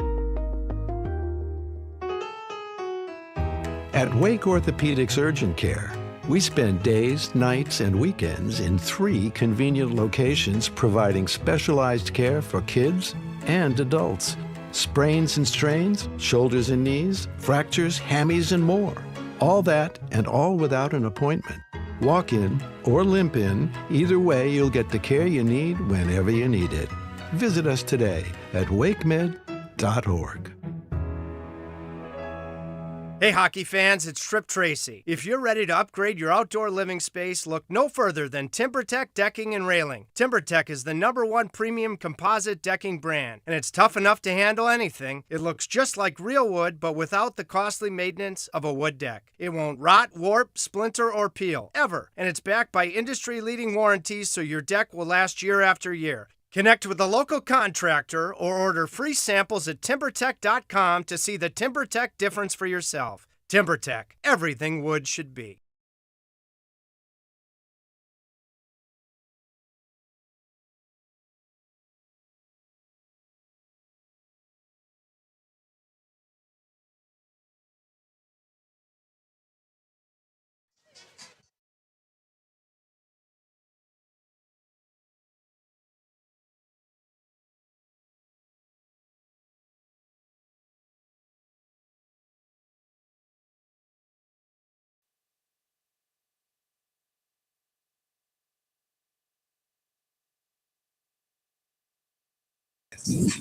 Game 5, Canes hosting the Canadiens. 3-1 the series lead for the Canes, which obviously makes this a potential closeout game. We'll start maybe on the other side. Desperate teams, changes. We saw some line shuffling last game. What do you expect from Montreal? Their absolute best. They are once again going to try and get back to what made them successful in game 1, which was moving quickly, specifically out of their own end, and using their speed, skill, and smarts to get up the ice. And Martin St. Louis harped really throughout the series about thinking in the future. He wants his guys thinking ahead, thinking about the next play before the puck even gets to them. And so for them, they probably should feel pretty confident that they have a game plan to try and beat the Carolina Hurricanes. But of course, having a game plan and executing are two different things. We know that the Canes are an analytic franchise, right? Not all, but they take that into account. Some of the advanced analytics for the Stankoven line last game were, some would say, like grossly impressive, like disgustingly impressive. I mean, at this point, do we just expect that from that line? Because, first series, it's kind of like, oh, they're on a heater. Second series, it's like, oh, good, they didn't lose momentum. We're 12 games into the postseason. Is this just the new normal for Stankoven and Hall and Blake? Yeah, I mean, it's tough to expect because it's so good. But at this point, how could you expect anything else, right? Mm-hmm. So I'd love to see those guys getting rewarded. We talk about it constantly when we talk about them, their work ethic, their relentless drive, not just when they're on the ice, but on the ice specifically, too. I mean, great goal for them in game 4. Starts with a Shane Gostisbehere block, too, right? Yeah. Before that allows them to go up the ice. And from there, it's a smooth pass from Jackson Blake over. And listen, Taylor Hall's had his moments all postseason long, too. It feels like he's almost maybe been a little quiet the past few games. Would love to see him get back on the board tonight. When Gostisbehere blocks the shot that way, you almost have to score, right? You can't let that sacrifice go in vain. You have to go ahead and finish it. And obviously, Blake and Stankoven took care of it. Most painful assist of Ghost's career, I'd say. But worth it. I was going to say, and also probably one of his favorites. Yeah. Let's talk blue line. We do first goal score predictions. You know that's coming your way later. Yep. And I'm going with the blue line. Spoiler. Okay. Tease. That's what we call a tease. Okay. But we're seeing a lot of Nikishin. A lot of people think he's due, and nothing gets people going like 98 miles per hour from Nikishin. Let's talk that line with Ghost and Nikishin, because rightfully so, Keandre and Walker getting a lot of love. Wayne Gretzky's giving them a lot of love. Slavin and Chatfield, their bounce back of unbelievable proportions from game 1's been highly discussed. What about that Nikishin and Gostisbehere line, maybe the third forgotten line? What are you seeing from them? Yeah, well, I think Shane Gostisbehere has been really good, right? He played an important part, especially on the power play in game 4, as he does every single night. I believe he finished with a pair of assists. Mm-hmm. I think there's more to get from Alexander Nikishin. He's obviously still looking for his first one of the playoffs, and I know that maybe some things are easier said than done, especially when you're coming back from kind of a nasty concussion like he was in round 1. I also know that during game 4 in Montreal that Mike Riley took warm-up, so I'm wondering if maybe there's some discussion there, but we shall see. Again, it's for Alexander Nikishin. He wants to be shooting the puck at all times. That's kind of his bread and butter, as you alluded to. He's got to be putting everything toward the net. I thought he did a much better job in game 4 than he did in games 2 and game 3. So his series is building. We hope there's more in store. We're talking with Walt Ruff, Canes team reporter, out here on the concourse, or at the plaza, outside the Lenovo Center.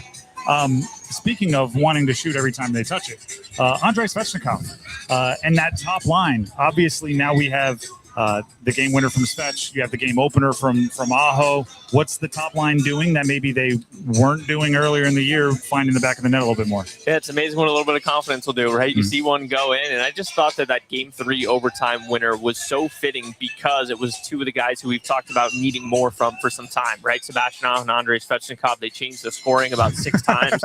Last time I looked, I still think it's Andrei Svechnikov, but to your point, even all the more fitting, the game 4 opener comes from Sebastian Aho. So those guys, I don't know that they've changed a ton necessarily. I mean, we know this is a group built upon consistency, and it comes in ebbs and flows. Entering the series, Rod Brindamore talked about how it was maybe the best he'd ever seen them play away from the puck. It was just, of course, you want those guys on the score sheet. That's what they are paid to do, right? And now they are, and it looks like they've got a little bit more pep in their step because of it. By the way, I was playing the day after the overtime game winner. I was playing floor hockey in the garage with my son, and I scored a goal on him, and he goes, but wait, they took it away from you and gave it to me. And I went, no, you're not allowed to do that to the other team. That was Svech and Aho passing it back and forth. So I love that. Yeah, it was a good zinger. I was like, I'm going to use that on air. And I just did with Wall Ruff. Let's look towards the fourth line. We just talked with Adam Gold about it. Everybody's given a bunch of praise to Robinson, Carrier, and Jankowski. I want to focus in on Carrier. Janky's getting the love for silencing the Bell Center and doing the whole, like, I can't hear you. Robinson's getting the goals. Carrier's bringing a lot of the physicality. How important is it that he is like a hit per minute when he's out there for what they're doing to Montreal? Yeah, that's his job, right? And he knows he's not going to get 20 minutes a night. So when he is out there, he has to play an impact. And when we talk about the keys to the series for the Carolina Hurricanes, it starts with their forecheck. And what's a critical part of their forecheck? Getting pucks behind Montreal's defense and banging bodies in the corner. I think we could probably make a and one mixtape of Will Carrier's hits from this series alone. I'm sure just exclusively from the playoffs, that would be a sight to see. But that is his game. That's his bread and butter. It's what he has to be doing. And I think he's done a really good job of it when he's out there. And it's the timeliness of it, too. We see them oftentimes on, maybe a bump-up shift or coming after a kill, something like that, where you need fresh legs out there and you're trying to turn the tide of the momentum if it's maybe not going in your way or didn't go your way the previous shift. So I think Will Carrier's done a really good job of being impactful in the minutes he's getting. Let's talk about these people that we're looking at here. We were just talking off air. You had your trip to Montreal. The Canes have taken care of business so quickly that we haven't had a closeout opportunity in the Lenovo Center. Yeah. Finishing Ottawa on the road, finishing Philly on the road. Here's a closeout game in the Lenovo Center. As somebody that's around this team and around this fan base as much as anybody, what are you expecting from maybe the people on the other side of the glass tonight? Yeah, special day around here. I know it's kind of hyperbole with all the tailgating talk that goes around here, but there were actually people here as I was leaving morning skate. And I got to be honest, I don't know how that's permitted given we tell people the parking lot's open at 5, but I don't want to question that. I love the passion, so it's pretty cool to see. I know we got a group of Montreal fans here too. You know that they were going to travel well, but there's just a special feeling for today, right? It's something that the organization's been trying to get back to for 20 years, but even, more nearsightedly this past 8 years under Rod Brind'Amour. This is the metaphorical carrot dangling in front of them that Rod likes to talk about, or the second race that they run. And today's an opportunity to get over a hump that they haven't been able to do on this journey yet. And everyone feels it. Everyone who is going to be at or near this building feels it tonight. Everybody in the Triangle feels it who's following this game. Every Caniac worldwide knows the importance of this game. And it gives me chills, honestly. I don't like getting into all that, overdoing it stuff, but I promise you, I was talking to a radio station in Charlotte this afternoon. They had a similar question. I was just like, man, it's a really special day. And for everyone here, I hope selfishly that the Canes do it in front of that. I'm similar to you. I don't want to get too abstract with it, but I am very serious about enjoy the heck out of it because there's a lot of teams that you go decades and decades without a night like tonight, and some lifetimes without a night like tonight. So enjoy the absolute heck out of it. And it is a big game, but it's also just another game, which means we need our first goal scorer prediction from Wall Ruff. I have the paper out here. I'm ready whenever you are. All right. Well, we talked about the blue line a little bit earlier. And I think it's going to be another evening in which, in order to be successful, Carolina is going to be putting a lot of pucks on net. That's no surprise, right? All series long, we've talked about, really since game 2, I suppose I should say, the shot suppression of Montreal. I think pucks. They outshot him in game 1 too. There you go. From the Carolina side of things, I think pucks are going to be flying from everywhere, including the blue line. So I'm going to go with our friend Sean Walker tonight. I just have a feeling. I don't know that one needs too much rationale, but I don't know. I was coming up the stairwell to come out here to see you guys, and I thought number 26. And your traditional first period, of course, just to confirm. Yes, hey, stick with the team. Every game this series has been early, right? So I think it sticks with it. That Dennis, Sean Walker, he's got that's his boy. Plushies at home to cuddle. Okay, let's not tell everyone about my plushies. You got a Walker 26 under here. No, I do not. But the moment that he got signed, what did I say? The moment he got signed, I said Canes fans are going to love the way that he plays. Canes fans are going to love the way that he plays. We got someone else. You guys show me the app? And he absolutely show me does. The 99.9 The Fan app. I'll give this young man a pack of Dennis cards. is talking to listeners right now. We have a deal going on where if you show up and you have the 99.9 The Fan app on your phone and you bring a kid, because we want these to go to children, so 13 years or under, You get a pack of hockey cards. You can rip it. While we were talking to you, somebody ripped a Svetch. So Good pull. Good omen for that person. Love it. Maybe Svetch first goal scorer might have been the move, but you went Sean Walker. Yeah. Different category there. Yeah, I like his game, and I know that it's normally his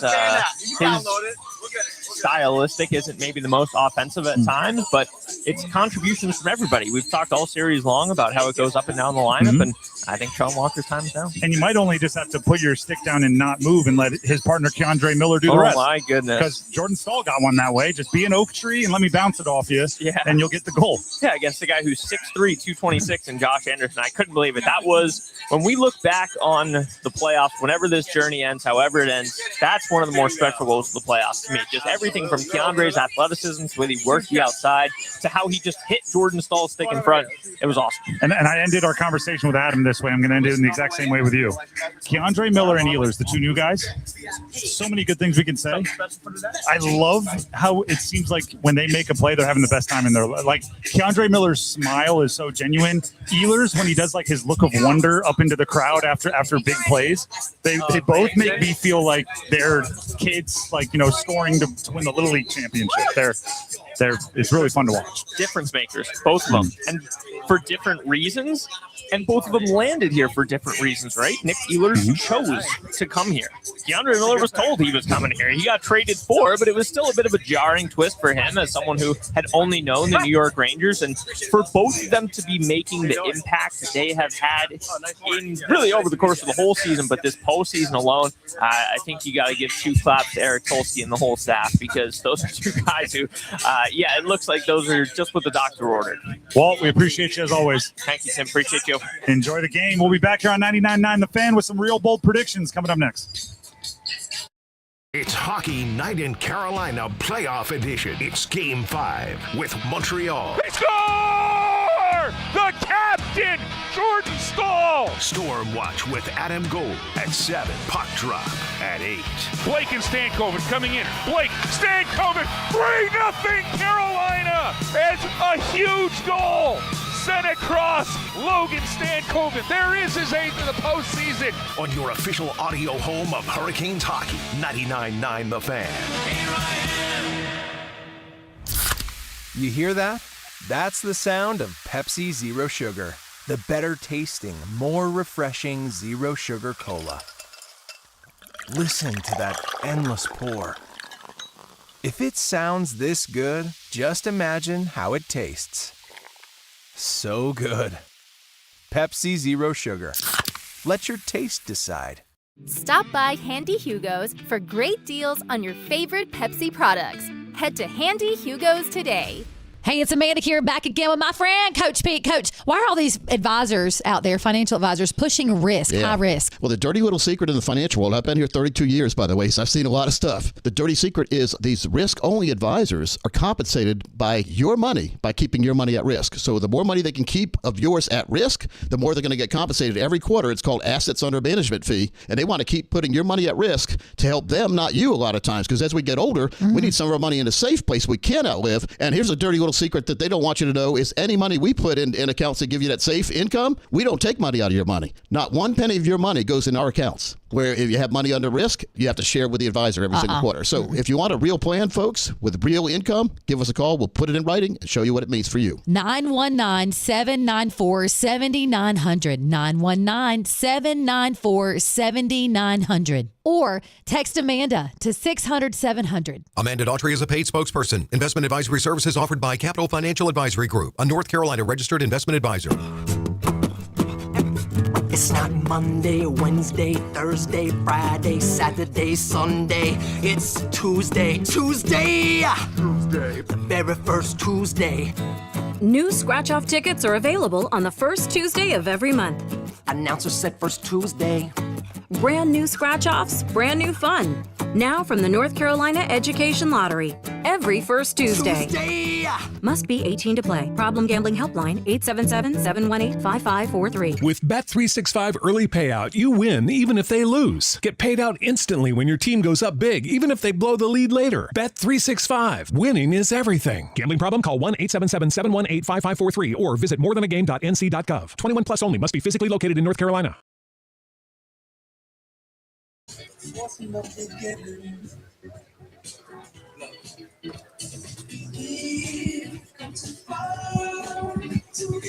The Drive with Tim Donnelly, 99.9 The Fan.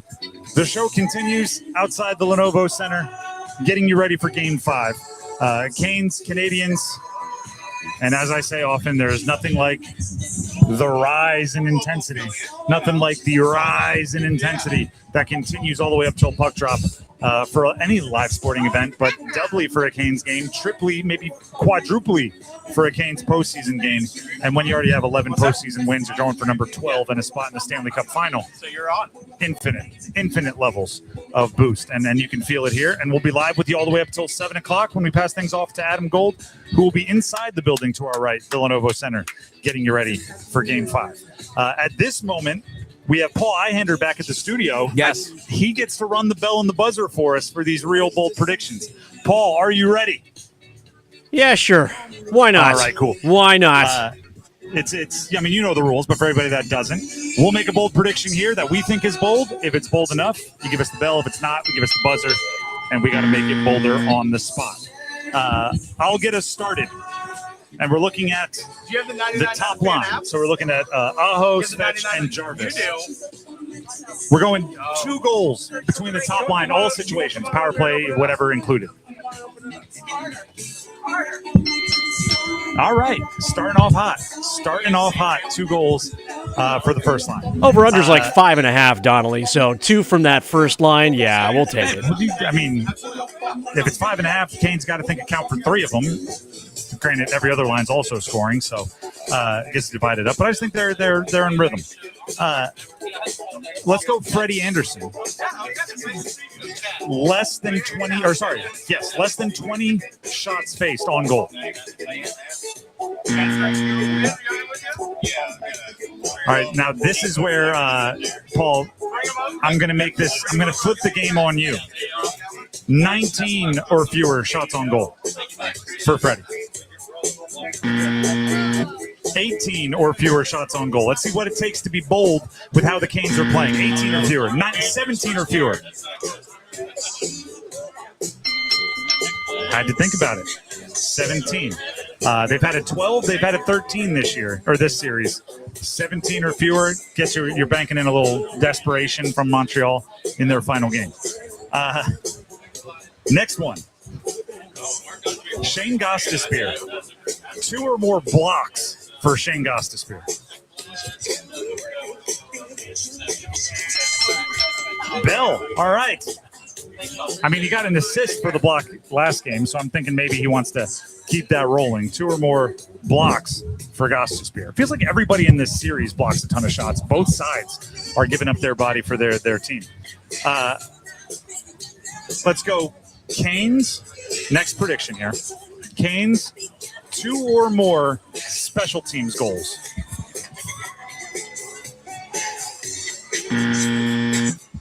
Wow, okay. I'm thinking 4-on-4, shorties, power plays. I don't know if I'm willing to go to 3 Paul, here. you're driving a tough bargain here. I do think, just to give you some justification, I do think Montreal is going to try to muck it up. There might be a lot of time spent in boxes for both teams, just based on what they're going to try to do. So I'll go 2 or more special teams goals for the Canes, and one of them is not a power play. So either 4-on-4 or shorty. Oh, okay. I think they should be better at 4-on-4. Because they're so good at 3-on-3 and overtime during the regular season.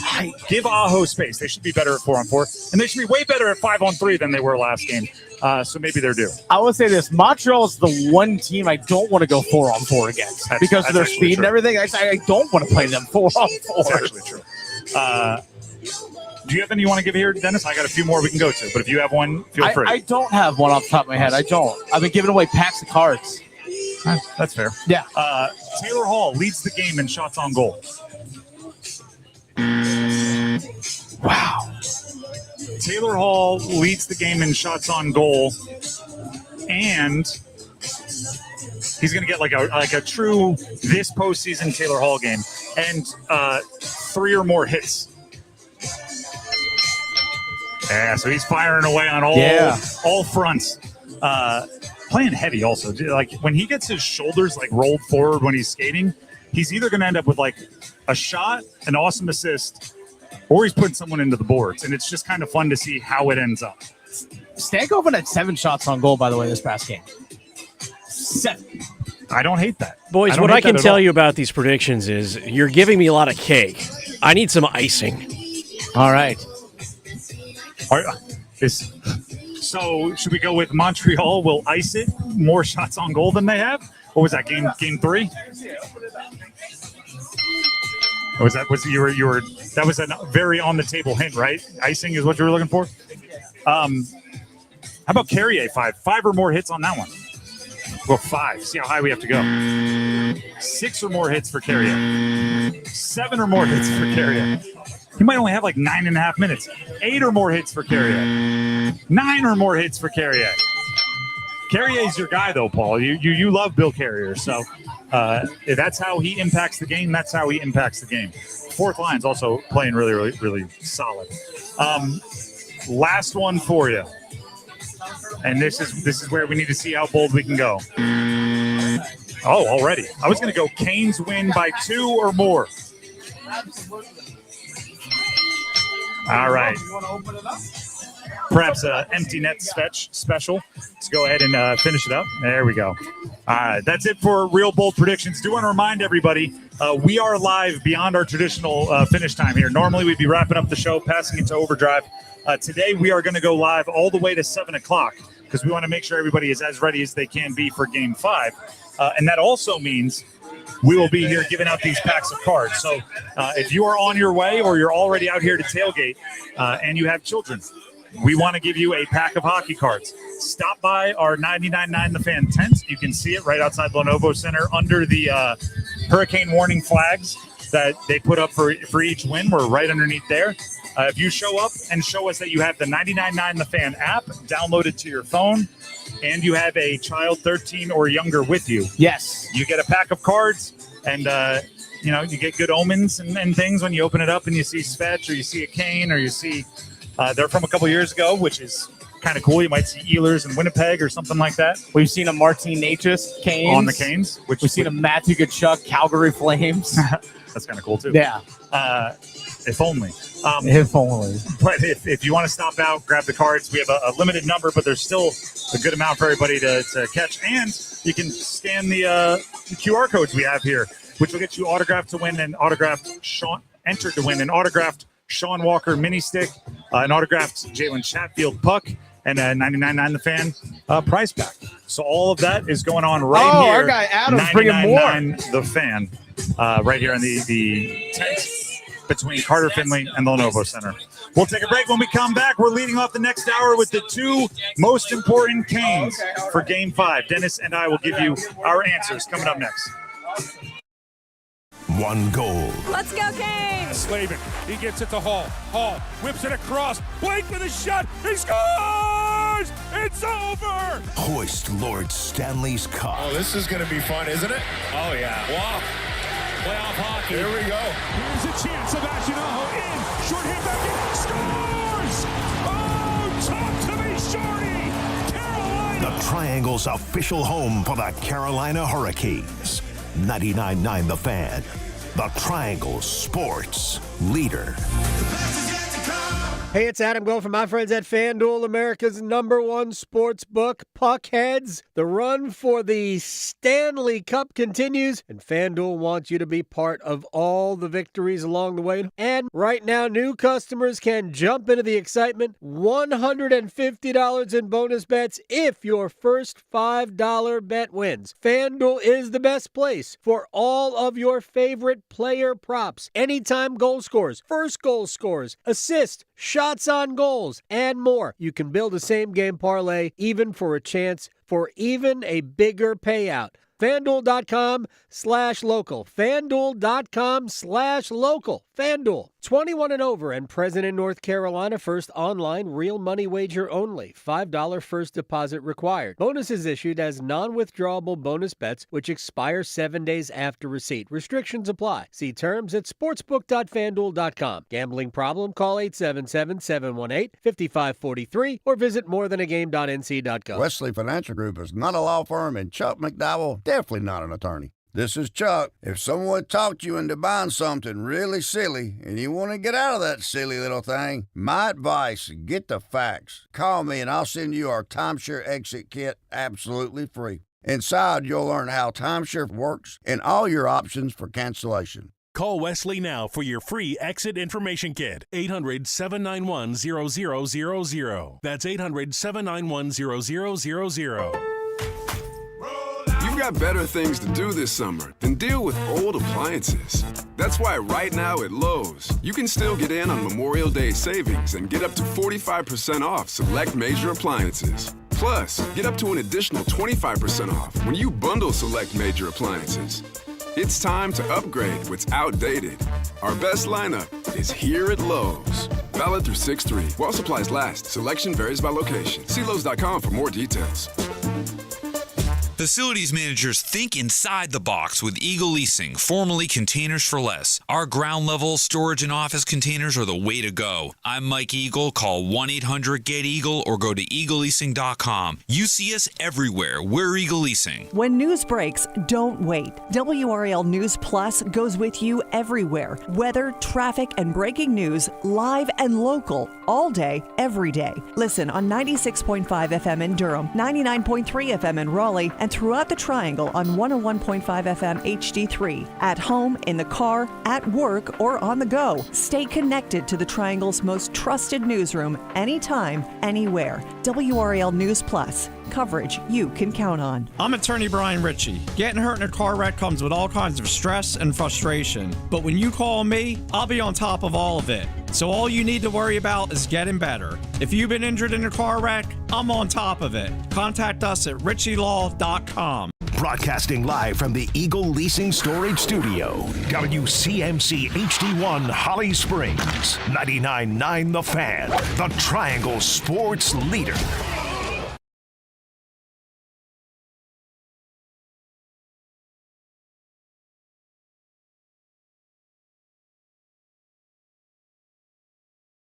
Oh, shit, he scores! A power play goal! Carolina gets a 1-0 lead. Their first power play goal of this series, and Sebastian Aho delivers it. It's 1-0 Hurricanes.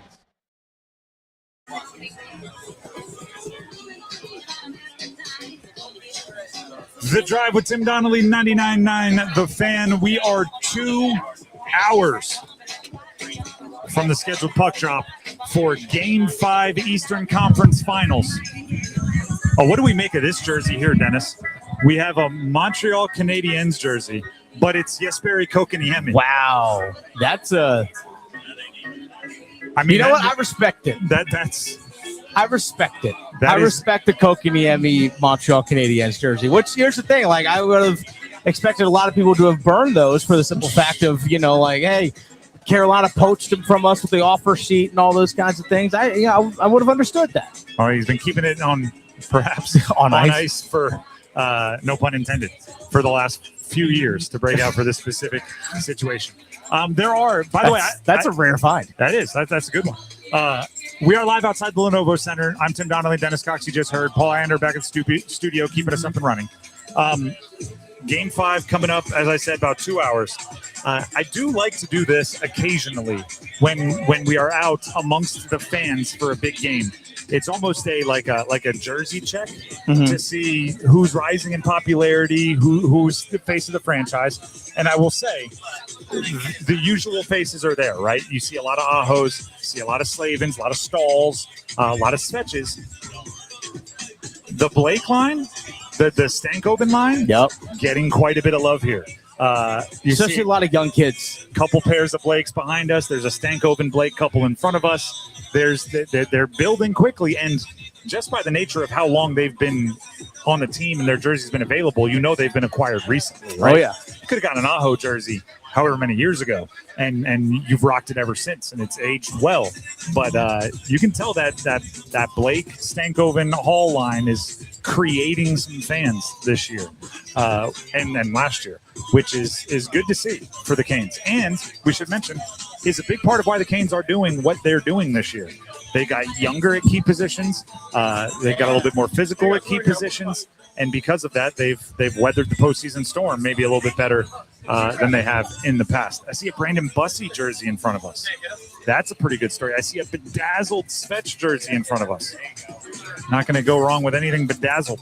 And then there's, again, the usual. Brendan Moore's, Cam Ward's, those also always play. We thought we would start off this hour with, an extra hour of Canes coverage, doing something that we've done for all of the postseason games, doing something that we've done for every time we have one of these pregame shows, and that's picking who we think are the two most important Canes going into the game. Now, I want to be clear. That's not the best Canes. It's not our favorite Canes. It's the two that you think, or we think, may be pivot points, right? If they play well, Canes win. If they don't, they might struggle. Who are the two most important? And you can jump in the conversation on YouTube, live stream comments, 99.9 The Fan. Get in the live chat below or to the right of the video and go from there. By the way, our good friend Debbie from down in Apex, she calls in constantly. She's every Canes corner they have at the local. She's going to go with Stankoven in the first period. Her mom, Linda Roanoke, our huge Caniac out there, Linda. Jarvis in the first. I was going to say. Jarvis in the first. So shout out to Linda out there in Roanoke. We love you, Linda. I could have predicted Jarvis in the first. Yeah. And we'll give you more of those first goal score predictions as we go along. But, Dennis, let's get to our two most important. Yes. Who do you think could be the difference for the Canes? Give us the first of your two names. Jordan Staal. I think with Carolina having the last change, anytime that Nick Suzuki's line comes on the ice, I think Jordan Stahl's going to be out there 1-for-1 out there anytime Nick Suzuki's going to be out there. And I fully expect Jordan Stahl to be that shutdown defensive center that we know him to be. But I also am predicting that he gets on the score sheet today with a point. Yes. Back to back. I think he gets a point today. I think he gets an assist. I think he gets a point today. I predicted a goal last game, and he got one, but I think he's on the score sheet again today. So give me a Jordan Stahl as my first player. I'm going Sebastian Aho. Okay. I don't think we have to intentionally or force ourselves to go way outside the box on this one. In closeout games, you need your leaders, Stahl, Aho. You need your best players. You need your big time guys, your highest paid players to be the closers. And Aho set the tone last game. I think he's ready to set the tone again in this game. Something early, a big hit, a great assist, a goal, something early in the game that sets the tone and drives the Canes in the right direction as they try to close out this series and punch their ticket to the Stanley Cup final. It is an opportunity for him to add to his very solid, if not illustrious, postseason career for the Carolina Hurricanes. Who's your next name? Oh, go ahead. By the way, for this, goaltenders excluded. Correct. So no, we're not going to say, well, Freddie, goaltenders are excluded from this conversation. A guy that I mentioned earlier today, we talked about who's going to be that closer for the Carolina Hurricanes. Give me Jacob Slavin once again. Because anytime that Nick Suzuki's line is out there on the ice, not only is Robert Demore going to try and get Jordan Stahl's line out there, he's going to try and get Jalen Chatfield and Jacob Slavin out there as well. You talk about a guy that will be, again, just that shut-down defender that's going to continue to just suffocate this Montreal Canadiens team in terms of what they were trying to do offensively. Jacob Slavin. If he continues to be what he's been these last three games and just the Jacob Slavin that we know, Carolina should win this game. Obviously, a massive part of the penalty kill as well, which has done a very good job. And, I mean, it's Jacob Slavin. Canes fans, everybody knows and appreciates Jacob Slavin. I'm going, this is my slightly more out of the box pick. Alexander Nikishin. Oh, okay. For this reason. I've been championing the Canes' depth. I think the most important thing for the Canes this postseason run has been their depth, has been how on any given day, any given player can make a gigantic difference for them. And if you look at the blue line, the six guys that have been playing for the Canes, Slavin, you brought it up. I mean, since game one, he's been great. Chatfield, same thing, that pairing. Keandre Miller he's really having a moment of people recognizing how talented and skilled he is based on how he's playing. Sean Walker, similarly, a lot of people are having their eyes opened to how good of a player he is. Gostisbehere has the block. He has the goal.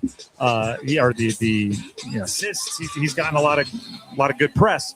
Nikishin is the one who's kind of waiting and laying in the weeds, right? Not saying he hasn't done anything good, but he hasn't had his moments yet. I think we might get a moment from Alexander Nikishin. We were talking with Walt Ruff earlier. Nikishin wants to shoot everything. I'm thinking something, 98 miles per hour might be how Alexander Nikishin has his moment. Something that really gets the Lenovo Center going.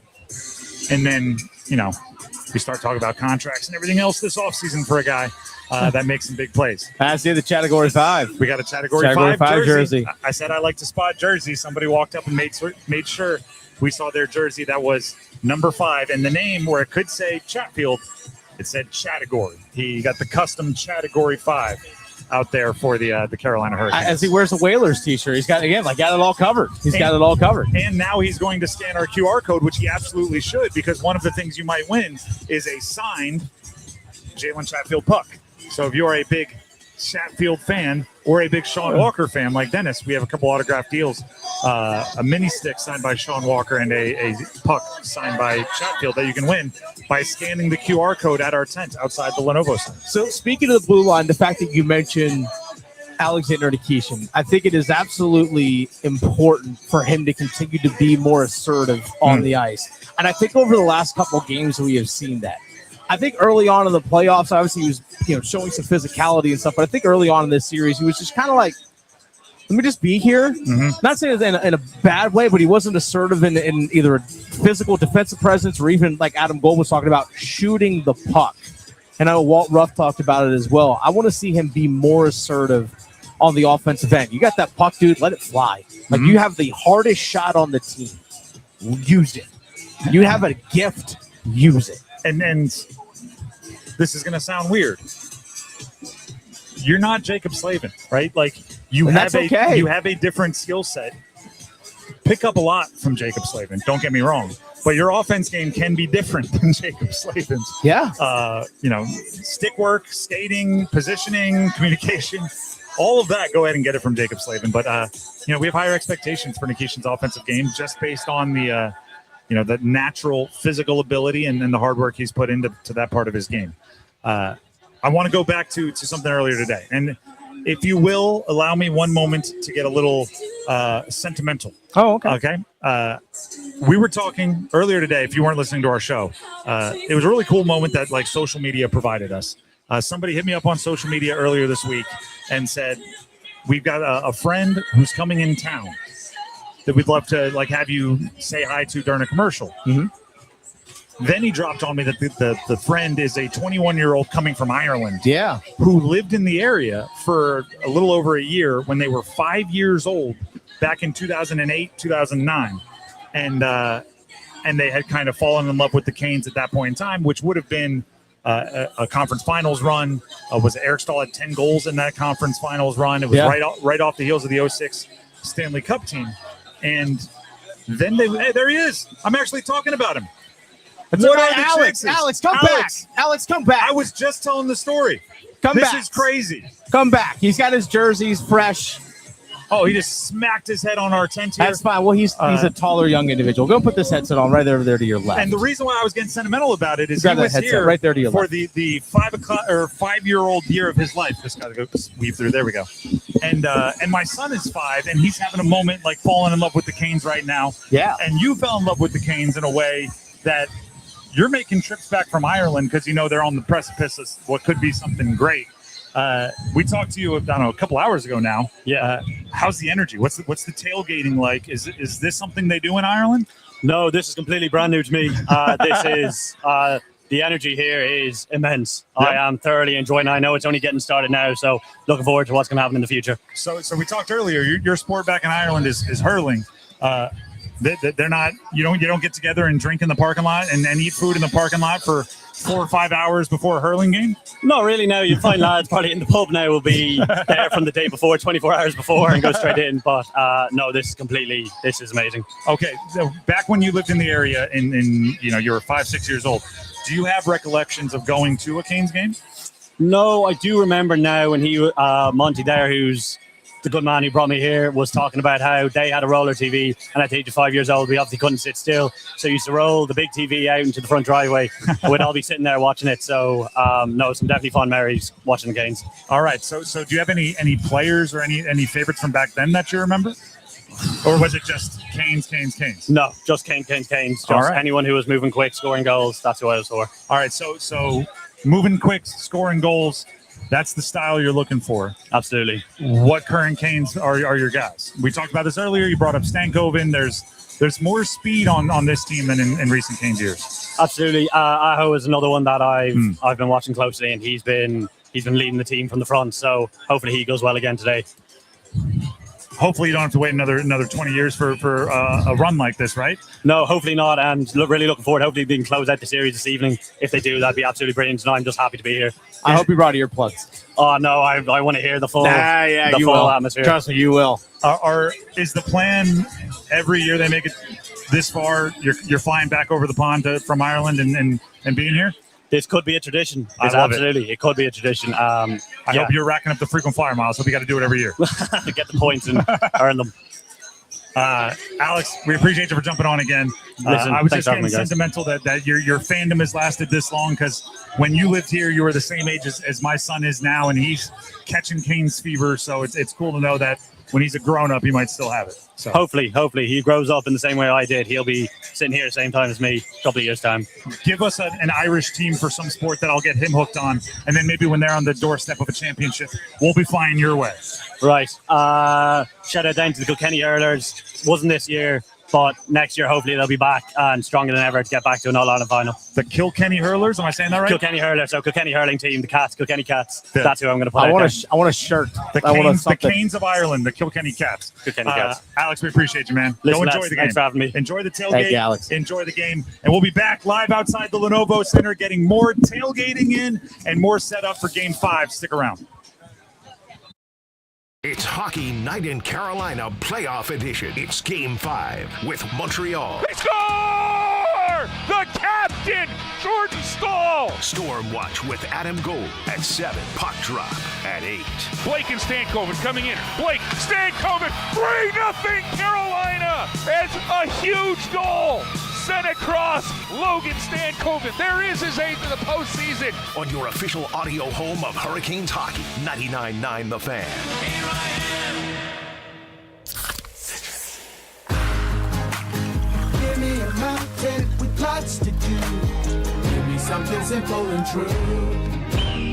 All I need is sunshine and that cool, refreshing Mountain Dew. So give me my good friends. Give me a dew. Grab some ice-cold Mountain Dew today. Mountain Dew. Stop by Handy Hugo's for great deals on your favorite Mountain Dew products.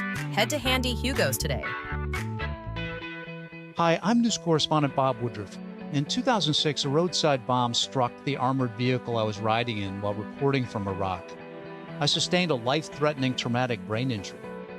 The military term "got your six" means I have your back. And that day, our service members had mine. During my recovery, I learned firsthand the challenges facing our service members who return home with injuries. While serving, their fellow service members always had their six. Now that they're home, it is our turn. We started the Bob Woodruff Foundation to make sure that the camaraderie and support they relied on in the military carries on, and we need you. Please join us as part of the Got Your Six initiative and help us be there for impacted veteran service members and their families. They've had our backs. It's time we have theirs. Learn more at gotyoursix.org. That's gotyoursix.org. Using the number 6. Can't get enough of the Carolina Hurricanes? Check out my podcast, Iced Tea, hosted by me, Meghan Lamontagne, as I take you behind the scenes and get exclusive stories about the team. This season, I've interviewed Seth Jarvis's brother, Caden, who talks about a young Jarvie growing up, longtime PA announcer Wade Minter, who spills the tea on how a mess-up made national news, and legendary color commentator Trip Tracy, just to name a few of the guests.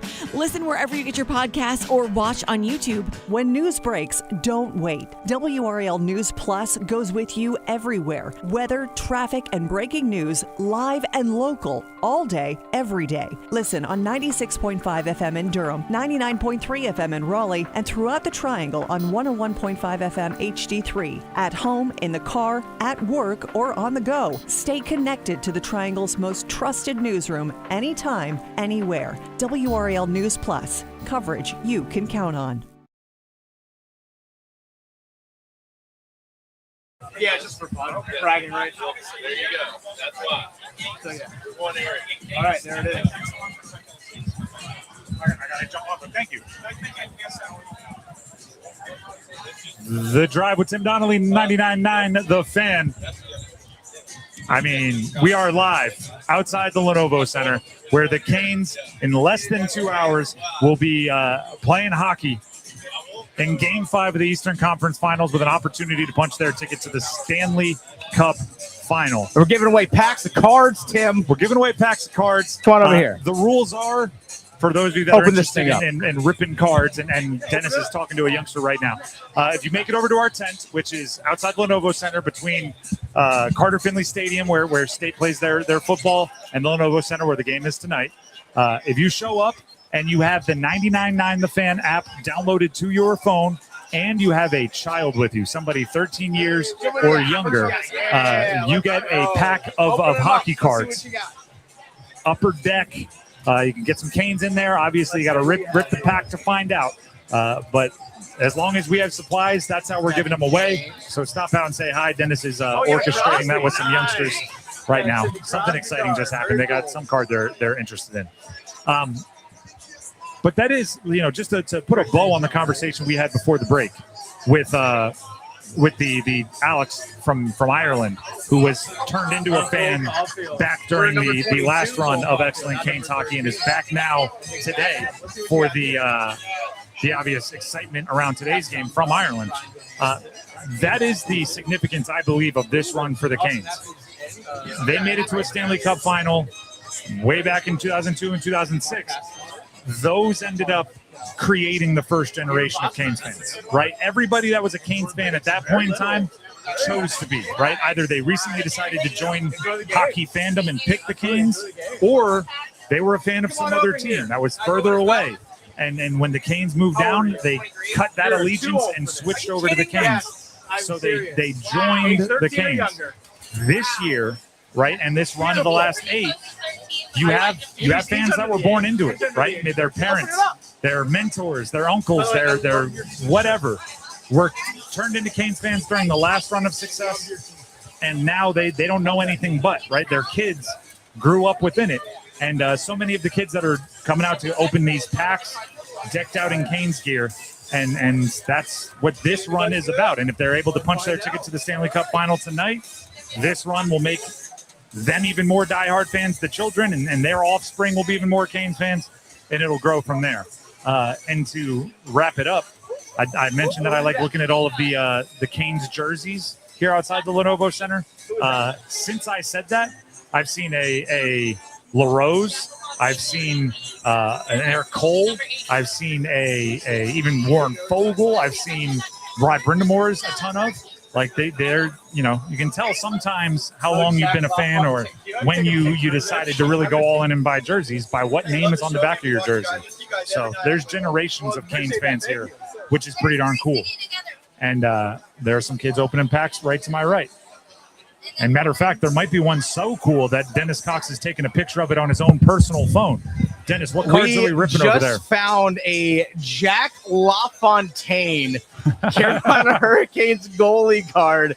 That's right, the Jack LaFontaine himself. And I think he started one game for Carolina because they had a rash of goalie injuries one year. So he was playing very correctly at the University of Minnesota. Like, hey, buddy, we drafted you. Can we sign you to an entry-level contract, like a one-year deal? Like, made a bunch of money doing that. So, and he just came up here for literally like a game. Let's just say it did not go well. But a Jack LaFontaine card, please keep that for the rest of your life, that is a treasure. Matter of fact, get that card and pair it with a Yaniv Peretz card. Yes. And you'll have the set. And a... oh, you're welcome. I mean, there's a lot of names that you could have thrown into that set. Dennis is going to keep working that. I'm going to keep talking about the game. The Carolina Hurricanes, Game 5. Open up this pack. I mean, it's needless to say. You can sense the energy. I feel like a play-by-play guy. Shout out to Mike Maniscalco. A play-by-play guy who borderline needs to lay out and let the crowd noise tell the story. Like I almost want to make sure you are all aware of just the energy that we have. Hopefully, something to do with building fandom in the area. But this is a fans' energy out here outside the Lenovo Center. It is a true blast seeing all these people come together and get ready for Game 5. But it's also important to mention, right? It's the Lenovo Center. It's going to be a loud arena. The electricity is going to ignite the place. But the Montreal Canadiens, as a Canadiens fan, I was a Canadiens fan here near us. You got the 99.9 The Fan app? With a smirk on his face. You got to show him in the app. Young Canadiens fan in a Demidov jersey is going to try to get a pack of cards for us. Hey, everyone plays by the same rules here. I need to see the app. By the way, young girl just now. Young girl, by the way, just came over here, got a pack of cards. Yep. Her first ever hockey game. Okay. I'm like, you're setting the bar extremely high tonight. Yep. Also, she pulled a Taylor Hall Boston Bruins card. I was like, there you go. It's a few teams ago. I know. That's actually awesome. That's a great That's pull. A great pull. And you got the Jack LaFontaine. That's just hilarious. But let's make sure we're aware, right? Out here, friendly confines, energy high. In there, the energy is going to be high. But Montreal, you still have to match what they're bringing, right? Because what the Canes are going to have an excitement and juice from the crowd. Montreal is going to have a level of desperation that is not easy to match, right? They are backs against the wall in an Eastern Conference final. And they have a coach in Martin St. Louis who 3 times in his playing career came back from down 3-1. Yeah.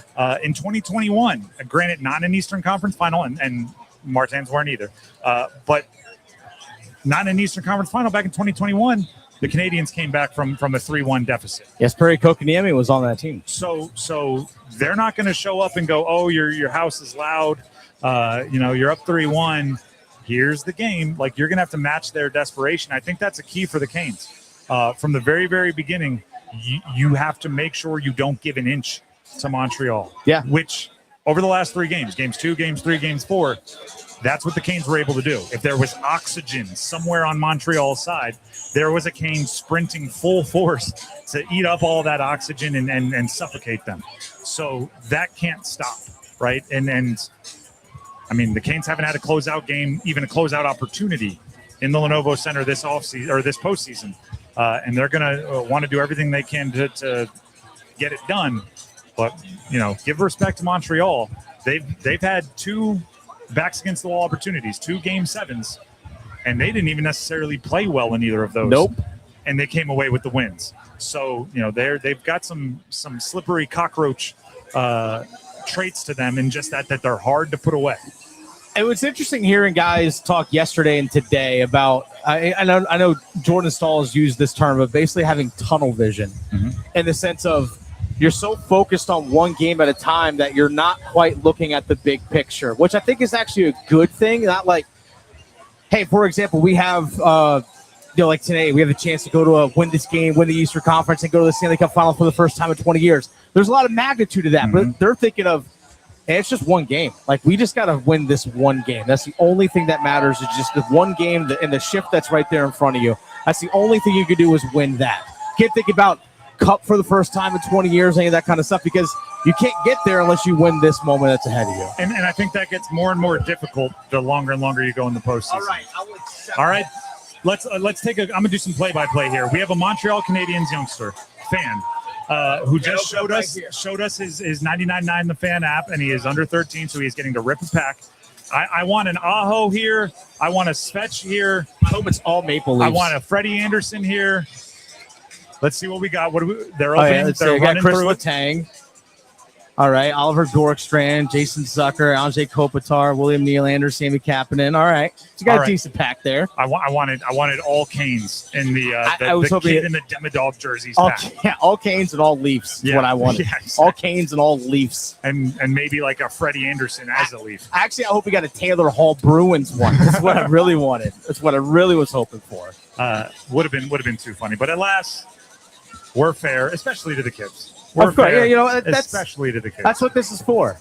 Packs of cards and Wu-Tang are for the kids. All right, that's why we're here, people. That's why we're here. By the way, we are still taking some first goal scorer predictions as well. Our guy Holt, who lives here in Raleigh, he says his neighbor across the street is Eric Robinson. So he's going Robinson in the first. Must live in a nice neighborhood. I don't know. Way to go. Robinson in the first. Good for everybody. Robinson in the first. Robinson and Jankowski, the fourth line, getting a lot of love from fans. They are. For first goal scorer predictions. Our guy Micah Morrisville just had a kid recently. By the way, happy birthday out there, though, Micah, as well. Shout out to Micah. Sent me a message. William Carrier in the first. The whole fourth line. The whole fourth line. The fourth line is getting 9 today. Well, the Canes don't number their lines. Exactly. So it's just that line is getting 9 today. Exactly. By the way, there's about an hour and a half until puck drop. You can continue to get those first goal scorer predictions in. If you're not out here and you can't come up and give them to us in person, you can still let us know in the YouTube live stream comments, live chat, just a player and a period. Who's going to score the first goal for the Canes and in what period? Or you can run to my Twitter, @Donnelly Sports. I have a tweet out there asking for first goal scorer predictions. You just find it, comment to it. We have over 100 predictions there already from Caniacs in the wild. We have about 2 packs left, by the way. 2 packs left. 2 packs of cards left. So the next 2 kids who can show us on a phone that there's a 99.9 The Fan app, they get the packs, and then we're out. We can't create more. And again, don't be an adult guy that comes up here and, hey, I have the app. Can I get a pack of cards? No, you got to have the kid with you. Somebody 13 or younger. And with that being said, we'll have more. The last half hour of our show, but the most electric from here outside the Lenovo Center coming up next. Go.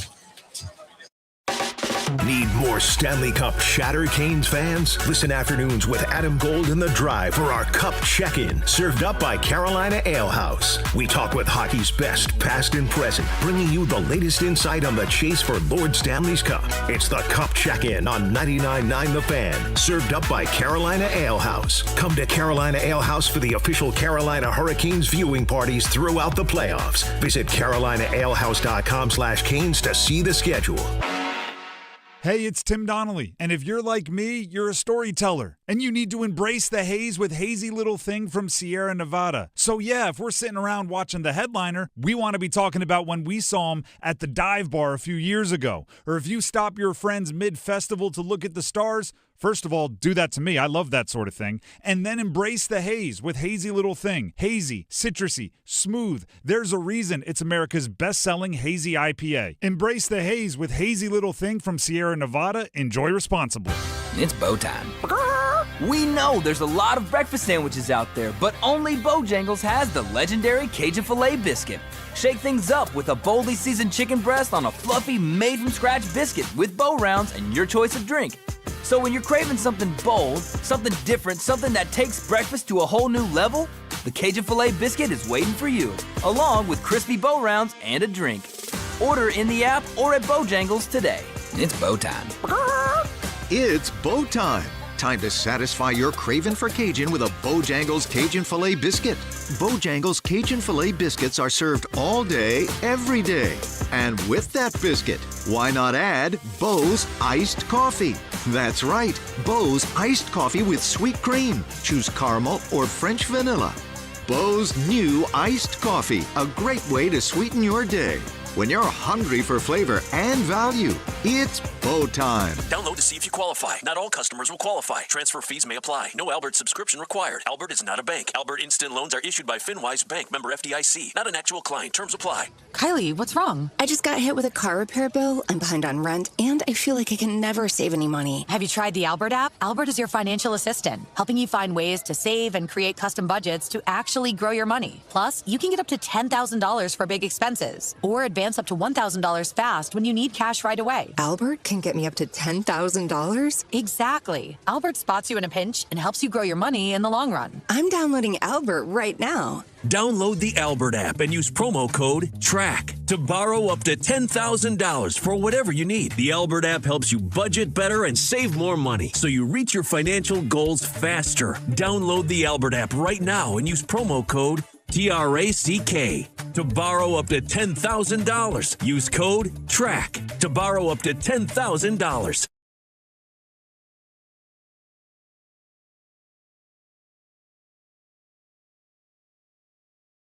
We got Taylor Hall, Boston Bruins. I'm out. The Drive with Tim Donnelly here on 99.9 The Fan. I'm so sorry. We were out. Where we just ran out of cards to give the little Caniacs, the Canes kids around here. And we ended it with a bang. Little Canes fan right in front of me just pulled a Jacob Slavin, the first card he saw. That's got to be a good omen, right? Do you think Slavin's going to score? That's right. I'm getting the little kid nod right there. Maybe Slavin with the first goal scorer might be the move from this little Canes fan. Dennis, what else are we working with? You're looking at something you got specific? a Logan Malloy. It's a rookie card, it looks like, for Montreal. That's totally okay. But we had another kid pull a Taylor Hall Boston Bruins card, which is really cool. And we had this last pack that we gave away here. We had a Jacob Slavin card right on the top. First on the top. Thank you guys. Thank you Go guys. Canes. Sorry, we were out. We had people coming up here. We apologize. And we simply ran out of packs. We ran out of packs. But the good news is, if you were thinking you were going to run over here and get a pack of cards, you still get to go to the Carolina Hurricanes game 5. There's that. And potentially, hopefully, see the Canes close out the Eastern Conference Finals and punch their ticket to the Stanley Cup Finals. Right? And that's the important part here. Can we say anything more about the energy of the people out here? Can we say anything more? Actually, you know what we should do?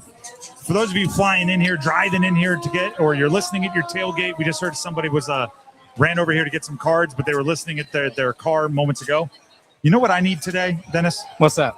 I need when they go to when a Canadian goes to the box, I need the loudest cheaters never win you've ever given.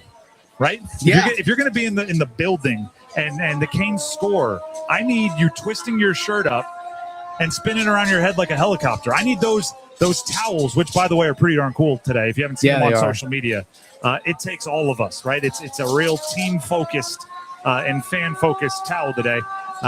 From the moment the anthem ends, I need that towel whipping around the top of your head.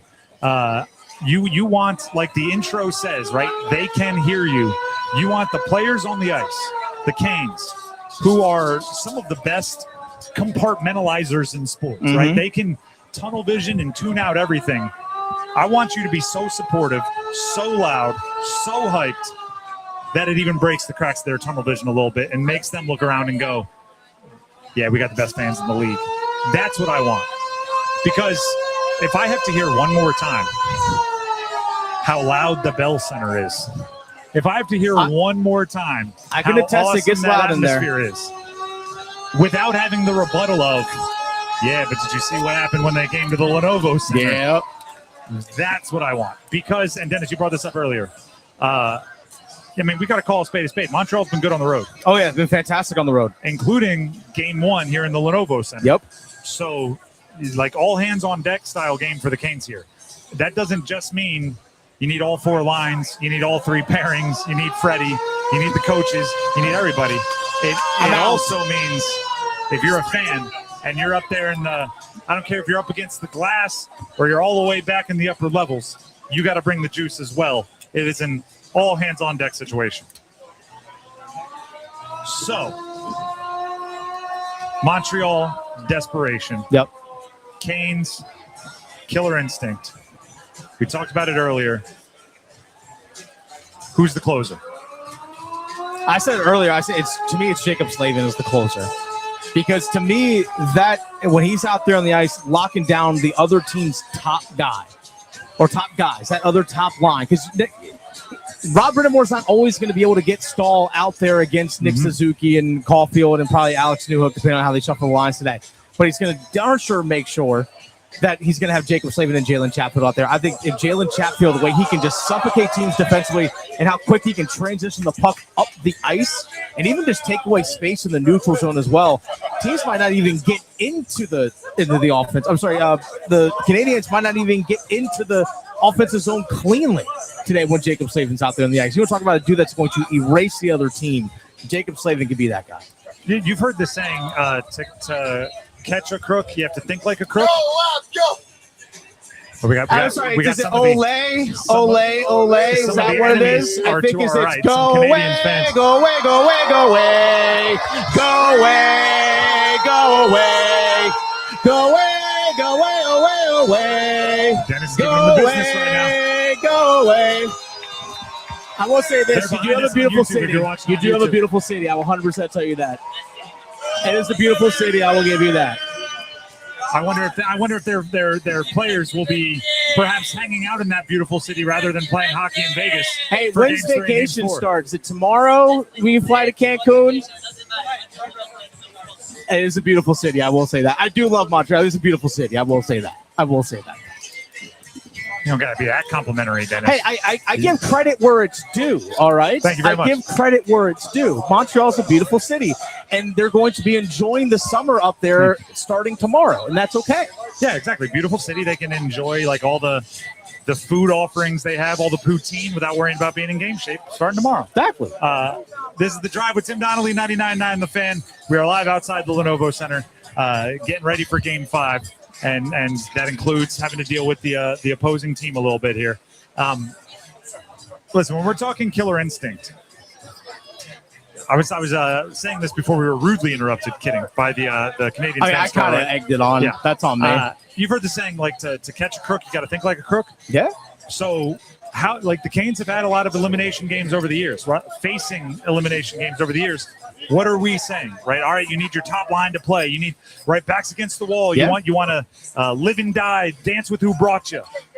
Put that on the Canadian side. Yeah, you're going to get a heavy dose of Suzuki, Caulfield, Slavkovsky. You're going to get a heavy dose of Lane Hudson. You're going to get a heavy dose of their dudes, because if they're going to go into their offseason, if they're going to be playing golf in a couple days, if they're going to be fishing in a couple days, they want to know they went down with their dudes having the opportunity. So they're going to be working extra hard to get Lane Hudson room. They're going to be working extra hard to get Lane Hudson space. You have to work extra hard to make sure he doesn't get it, because when he's in space, he's pretty darn good. And Suzuki's pretty darn good. And all of those guys can be good if you give them just an inch of space. Don't be surprised if you see Lane Hudson skate 28 minutes tonight. I'm being dead serious, or even close to like 30 plus. Like, do not be shocked at all. We're calling it a water boy game for them. Yeah. Last game of the year. Can't hold anything back. I mean, because here's the thing: like, are you gonna go down without your top guy? That's what I'm saying. Top guy? Yeah. So you're think about how we think, or we have thought for the Canes and all of the games they've been facing elimination over the last 8 years. Yeah. You want Aho to have the chances, right? You want Slavin out there for 30 minutes. Like, you want your guys to have the chance. So that's the situation they're in right now.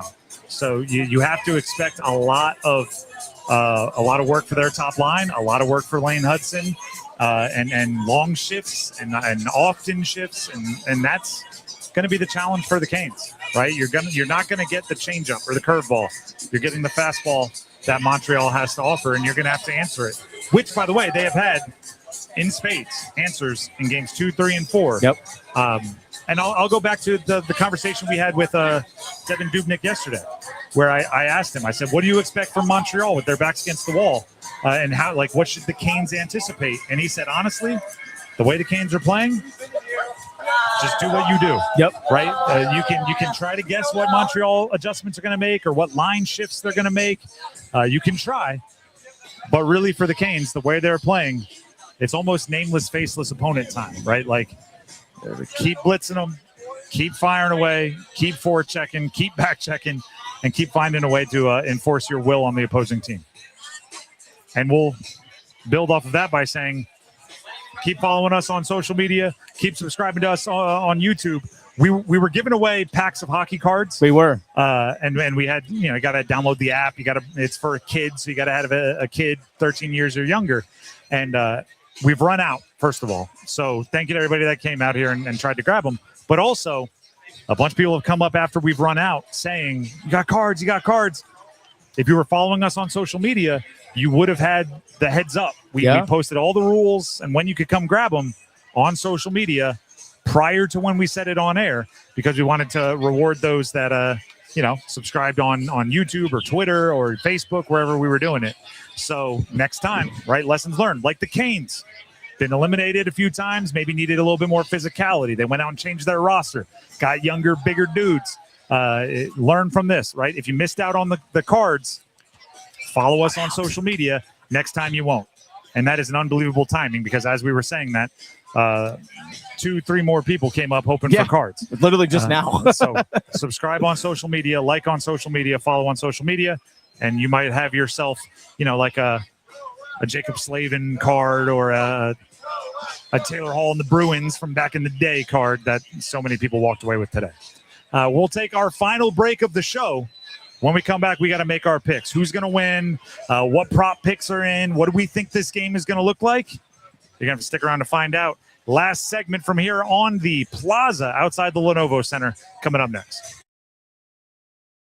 One goal. Let's go, Canes! Slavin, he gets it to Hall. Hall whips it across. Blake with a shot. He scores! It's over! Hoist Lord Stanley's Cup. Oh, this is going to be fun, isn't it? Oh, yeah. Wow.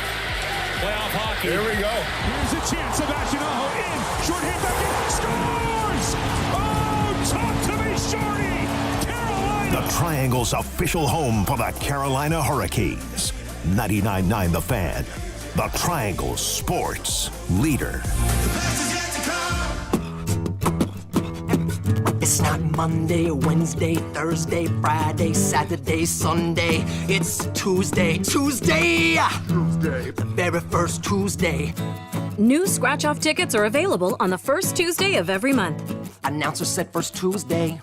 Brand new scratch-offs, brand new fun. Now from the North Carolina Education Lottery. Every first Tuesday. Tuesday!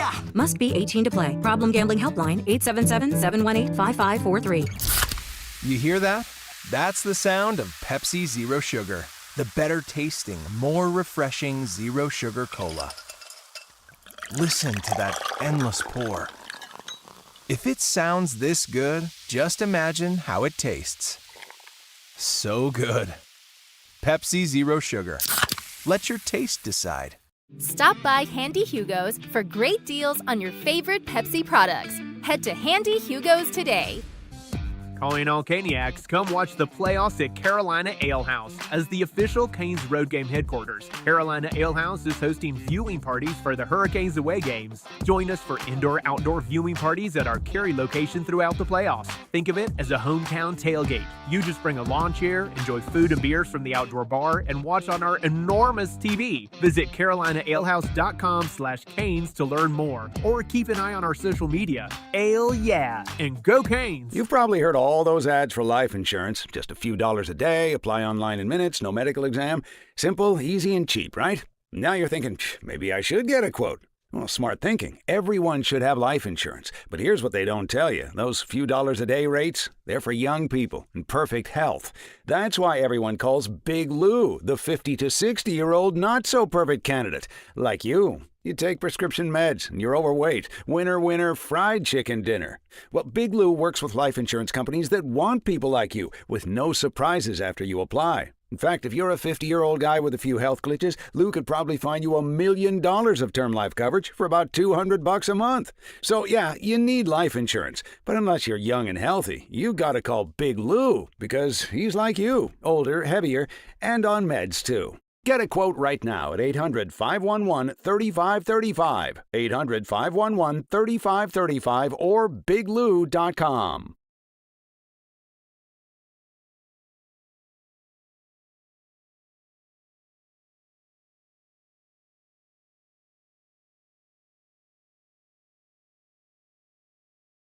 You should be. I was alive, but I don't really remember that one. 93, I remember when Patrick won. All right, I think we're on air, so I appreciate you. We are on air. The Drive with Tim Donnelly, 99.9 The Fan. What do we? I can't drink this. We're on air. We're bringing in a. Let's go!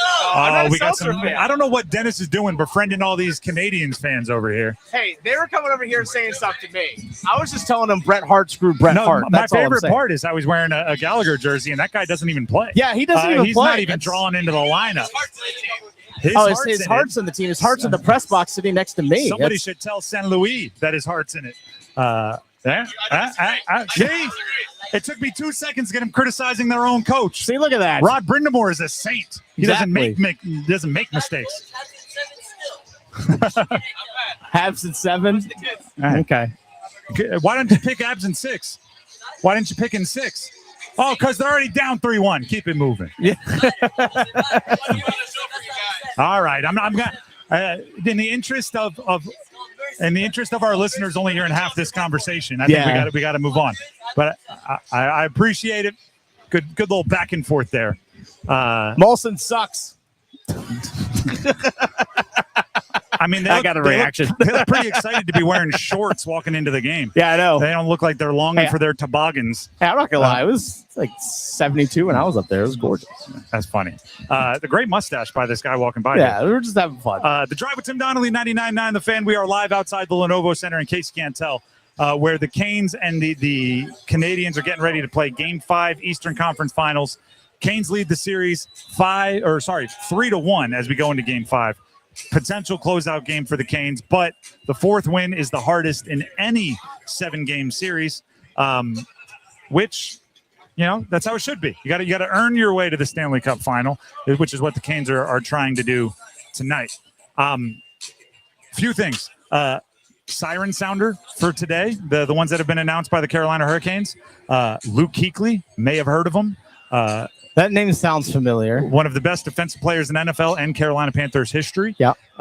And Landon Donovan from Team USA soccer fame will also be on the siren sounder for the Carolina Hurricanes today. I'll never forget the goal scored against Algeria in the Neither World will Cup. Neither will I. Roofed that thing. Shout out to Clint Dempsey as well. Going to get some USA chance when that's going on, I'm sure. Going to get some keep pounding chance potentially when Kuechly's there, all mixed in with a let's go Kane. I'm not going to lie. Keep pounding chant in Lenovo would be pretty dope. I mean, it's Luke Kuechly. We saw Jonathan Stewart's running around out here. Jonathan Stewart's here, friend of the program, Jonathan Stewart. Running around with a siren of his own. So he's sounding the sirens out in the parking lot. It is a electric atmosphere. Before we get to making some picks, and when we're going to pick the score, we're going to pick some prop picks and everything else and get you passed off to Adam Gold for Stormwatch appropriately. I do want to run through some of the first goal scorer predictions, right? Okay. Obviously, I've given you all of the 99.9 The Fan picks, meaning all of our personalities. But from on social media, still the most liked response out of hundreds of comments, Robinson in the first. The fourth line for the Canes is having a moment. They are right now a lot of goodwill built up with the fan base to the point where Jankowski, Robinson are very popular first goal scorer prediction picks, which says something, right? When we talk about the Canes' depth, name me another team out there who, by the way, has a 8 goal scorer this postseason, has the franchise's leading postseason goal scorer on the top line, has, 3 of the top 8 goal scorers in postseason history. Yeah. And their fourth line is getting predictions for something like first goal scorer prediction. That shows depth. Shout out to, this is a sidebar. I told you I like to monitor the jerseys that walk by. There is a Toronto Maple Leafs Freddie Anderson jersey to our right. Wow. Which is just a double way to upset Canadiens fans. That is like a 1-2 punch for Montreal fans. I mean, that's like... Sorry, this just makes me... Because, you're ticking off Canadiens fans, which is great. It's like Freddie Anderson, okay, for the Carolina Hurricanes. But also, take that, Toronto. Yeah, take that, Leafs. You deserve a triple entendre jersey, if that exists. Gosh. And you know that they had that in their closet for a while. Yes. And when they saw this matchup, they went, it's happening. I have the moment. That's glorious. That's hilarious, is what it is. That's funny. Keandre Miller, a popular first goal scorer prediction. I have not seen enough Keandre Miller jerseys. He's on a long-term contract. He's playing lights out. His jersey is in the eye right behind us in the Canes team store. So feel free to run in there and grab yourself a Keandre Miller jersey, because I think that one is one you can wear with pride for a long time here in the Triangle, in Raleigh, in Carolina.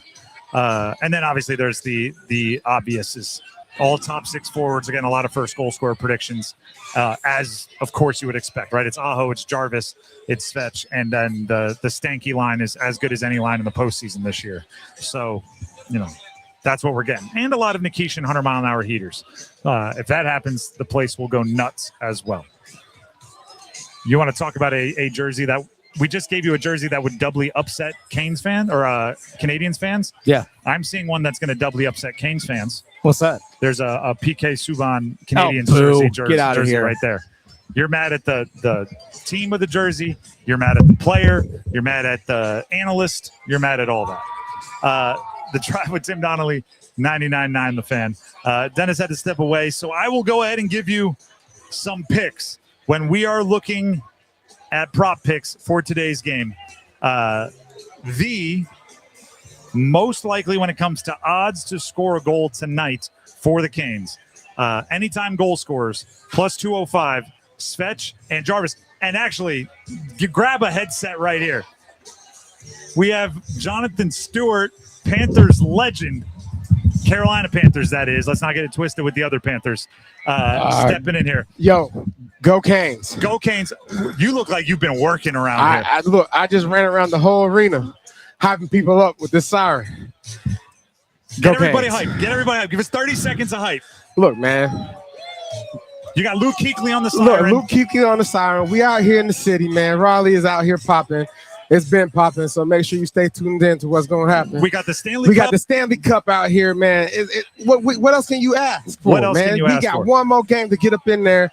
The ice is going to be cold, and Drake, good luck. I love it. I hope we play some Drake tonight so we can ice him. I love it. All right. Jonathan, we appreciate you.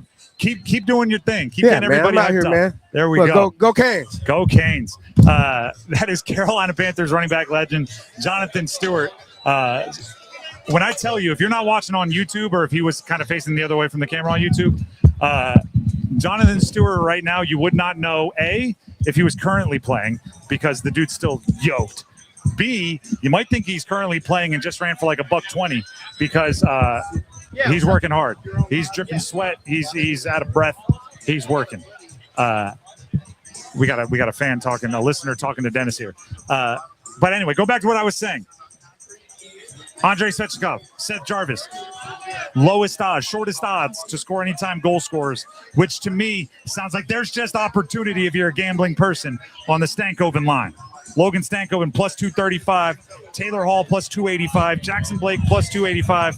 I mean, that line has been absolutely bananas. So I don't think there's a bad idea on that bunch. Did Jay Stu give you a first goal score prediction? He did not. He was jacked up. He called out Drake.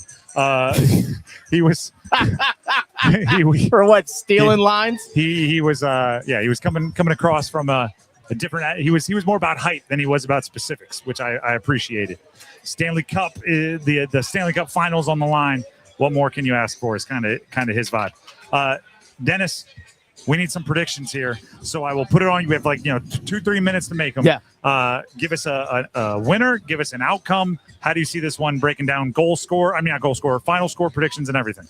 Carolina Hurricanes win this one by a final score of 4-2. Svetch with the empty net goal. I do think that Jordan Stahl gets on the score sheet today with an assist, because I feel like this is also a day, as much as I've talked about how Jacob Slavin is going to be that closer guy on the defensive end. I gave my first goal scorer prediction earlier today with Seth Jarvis, but this also feels like a game where Jordan Martinook gets on the scoreboard. That heart and soul guy of this team that has been here since this playoff run has started in 2018. He, Slavin, Stahl, Aho, Svetch have all been here during that time. The only 5 guys. I think he gets on the score sheet today. A Jordan Martinook goal, there's different reactions, right? If Aho scores early, roof gets blown off the place. If Nikishin hits a 98-mile-an-hour slapper and scores, there'll be a moment of awe followed by a maybe even louder eruption. If Martinook scores, you might see tears in people's eyes. You might just see happy, emotional, can't control it positive emotions from Canes fan because Martinook is that kind of connector. He has that kind of relationship with Canes fans everywhere. My score, I think this game could have a few more goals than we expect. Yeah.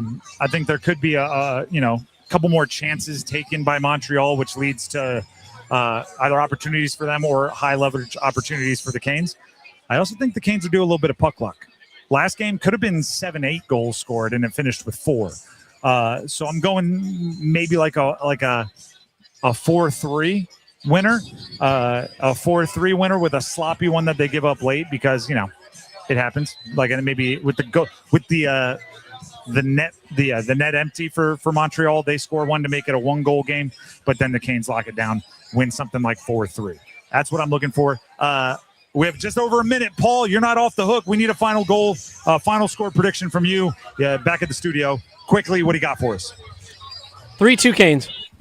3-2 Canes. We're all predicting that it ends today in the Eastern Conference Finals. Let's go. And quick schedule stuff. If there is a Game 6, it'll be Sunday. It'll be 7:30. You can hear it here on 99.9 The Fan. Hopefully you don't need to. Yeah, keep your Sundays free. If it is ended tonight, Canes win, punch their ticket to the Stanley Cup Final.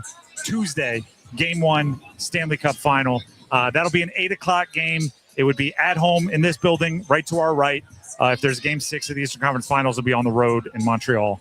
That is, as far as scheduling, what you need to know. But don't look too far ahead. Enjoy this one, everybody. If you are a Carolina Hurricanes fan, enjoy this one. You have a chance to clinch the Eastern Conference Finals tonight. About an hour from now, it'll get started. The hour between will be filled by Adam Golden's Stormwatch. Enjoy absolutely every second because this isn't normal, right? A lot of teams may not have this for decades. Enjoy it. Take it in. Go Canes. Go Canes. Go Canes. Let's go. Get the win. Stahl, lead them. Freddie, get it done in net. And we'll see you on Monday. Until then, have a great weekend, everybody. Enjoy the game. Adam Gold up next with Stormwatch. See ya. It's Hockey Night in Carolina Playoff Edition. It's Game 5 with Montreal. They score! The captain, Jordan Stahl. Stormwatch with Adam Gold at 7. Puck drop at 8. Blake and Stankoven coming in. Blake, Stankoven, 3-0 Carolina. It's a huge goal. Sent across Logan Stankoven. There is his 8th in the postseason. On your official audio home of Hurricanes hockey,